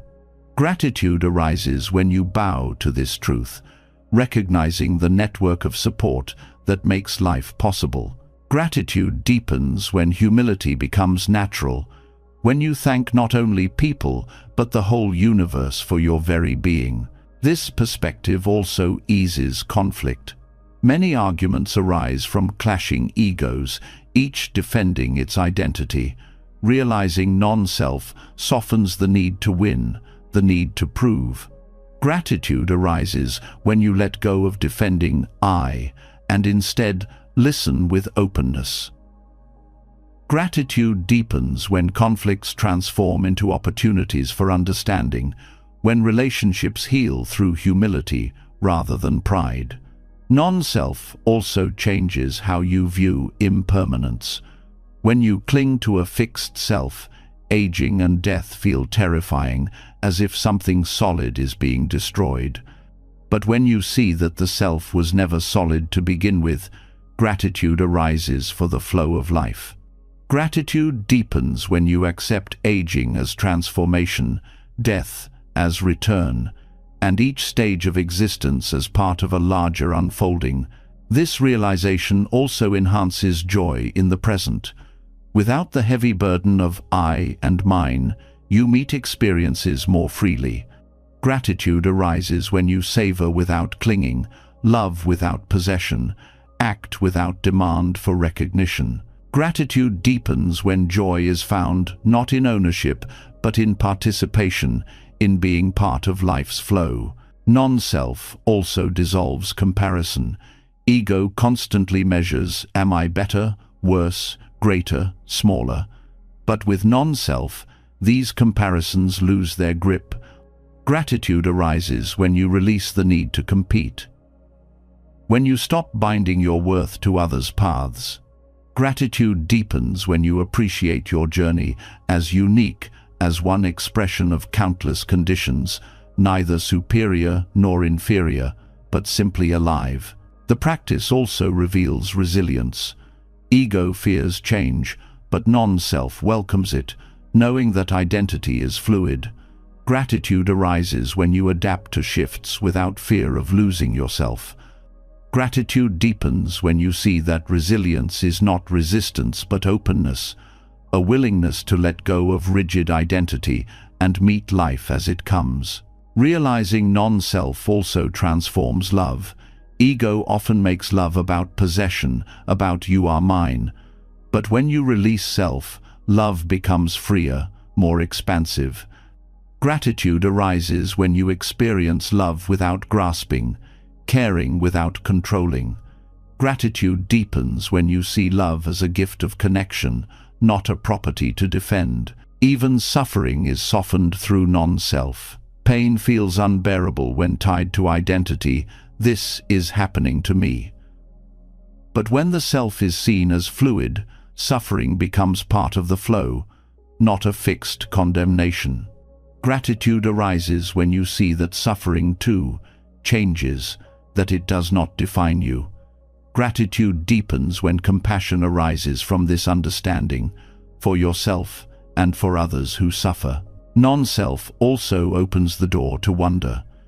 Gratitude arises when you realize that, without the burden of ego, the world shines more brightly. Gratitude deepens when you see that life itself is miraculous, that each moment is a gift not belonging to you, but offered by existence itself. Living with gratitude for non-self does not erase individuality, it reveals into being. Gratitude arises when you see yourself not as isolated, but as part of a living whole. Gratitude deepens when you live lightly, humbly, openly, aware that the boundaries of self are illusions, and that life is richer when those walls fall away. Seeing through the illusion of self dissolves the walls that once kept you separate and heavy. Gratitude begins to flow more freely when you realize there is no permanent I to defend, no rigid ego to maintain, only a continuous stream of life moving through conditions. Yet even this insight does not arise on its own. It is the fruit of teachings passed down through centuries, preserved and shared so that countless seekers could awaken to truth. The Dharma is not just a set of ideas, it is a timeless gift, a guiding light that shows the way to gratitude itself. To honor the Dharma is to bow to the wisdom that makes freedom possible, to recognize that without it, these realizations would remain hidden in darkness. The Dharma is precious because it points to reality as it is. The world is full of noise, opinions, and illusions, but the teachings cut through confusion and reveal clarity. Gratitude arises when you see that the Dharma is like a mirror, showing you life as it truly is, rather than as you wish it to be. Gratitude deepens when you realize that this guidance spares you from wandering endlessly in ignorance, that it provides a path where otherwise there would be only uncertainty. The teachings are timeless because they speak not only to monks in ancient forests, but to every life, in every era.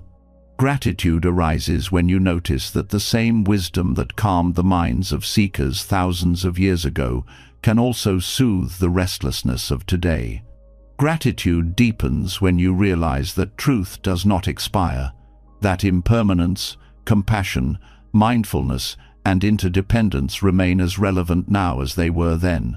The Dharma also gives language to experiences you may feel but cannot name. Without it, awareness of impermanence, non-self, or compassion may appear vague or fleeting. The teachings crystallize these truths, turning them into practices that can be cultivated. Gratitude arises when you see that the Dharma offers not only insight, but method. Gratitude deepens when you recognize that it provides tools you can actually use to transform your life, rather than leaving wisdom as abstract thought. The Dharma is also a gift because it is freely given. Unlike treasures guarded for the few, the teachings have been shared across centuries without demand for ownership. Gratitude arises when you realize that this wisdom has been preserved not for profit, but for the benefit of all beings. Gratitude deepens when you remember the countless generations of practitioners who safeguarded it, memorized it, lived it, and transmitted it so that you might receive it today. The teachings also serve as a compass in moments of confusion. Life presents choices, conflicts, and difficulties that easily overwhelm. The Dharma points toward compassion, patience, and clarity as guiding principles. Gratitude arises when you experience the relief of direction in times of chaos. Gratitude deepens when you realize that with the Dharma, you never walk entirely blind. You always have a light to guide you through uncertainty. The Dharma also humbles the mind.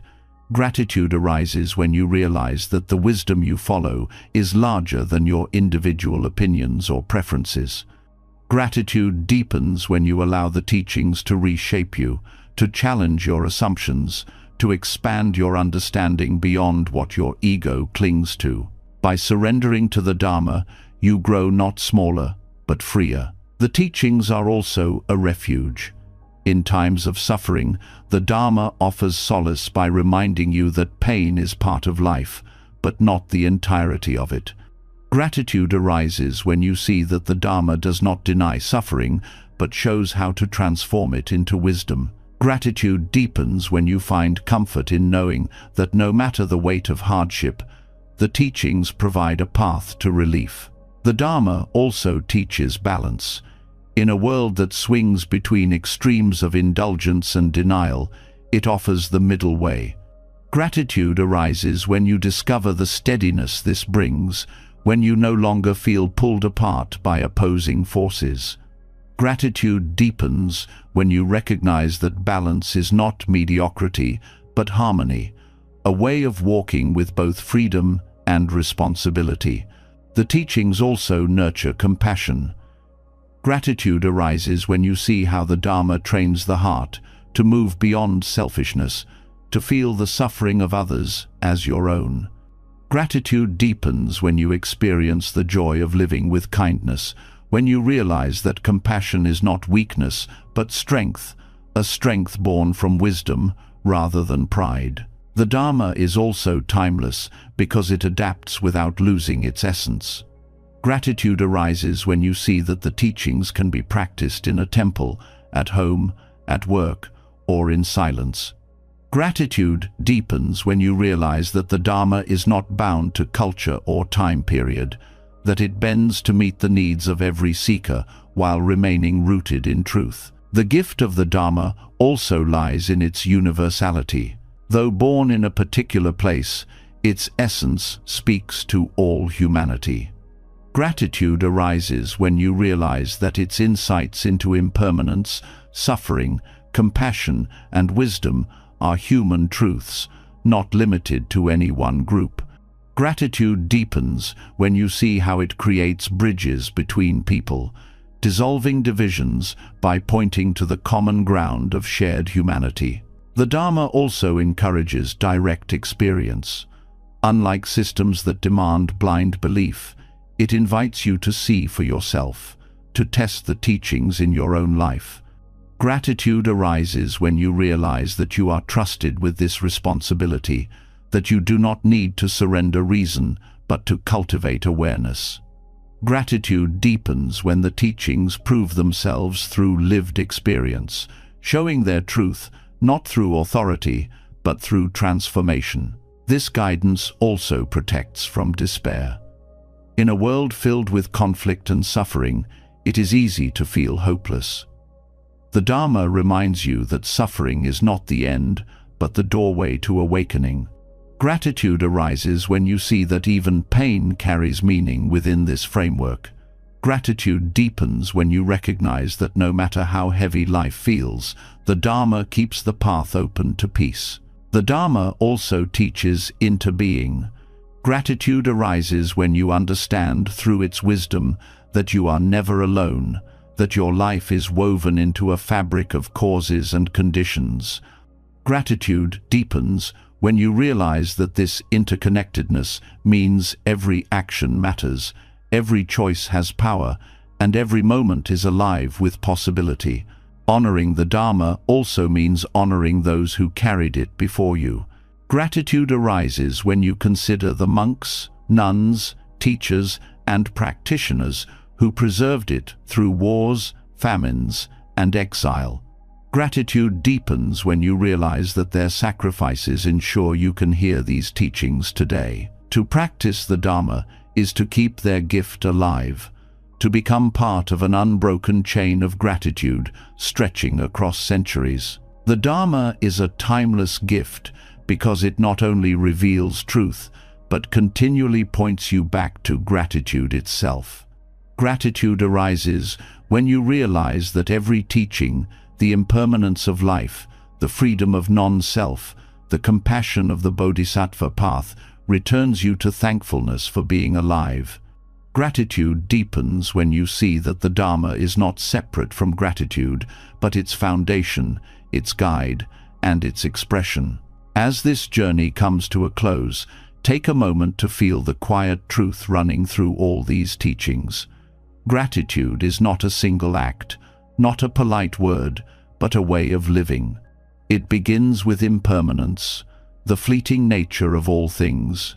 It deepens through suffering, where hardship becomes a teacher. It expands through interbeing, where you see how life is carried by countless unseen hands. It grows in mindful eating, in the simplicity of daily rhythms, in each breath, in silence, in encounters, in letting go. Gratitude is in waking to a borrowed day, in serving others with joy, in contemplating death as a reminder of life's urgency, in honoring the past, in meeting the present with beginner's mind, in seeing beauty in the ordinary, in dissolving the illusion of self, in receiving the timeless Dharma, in bowing to teachers and ancestors, in cherishing community, in resting in the middle way, and in practicing gratitude as liberation itself. All of these threads weave together into one truth.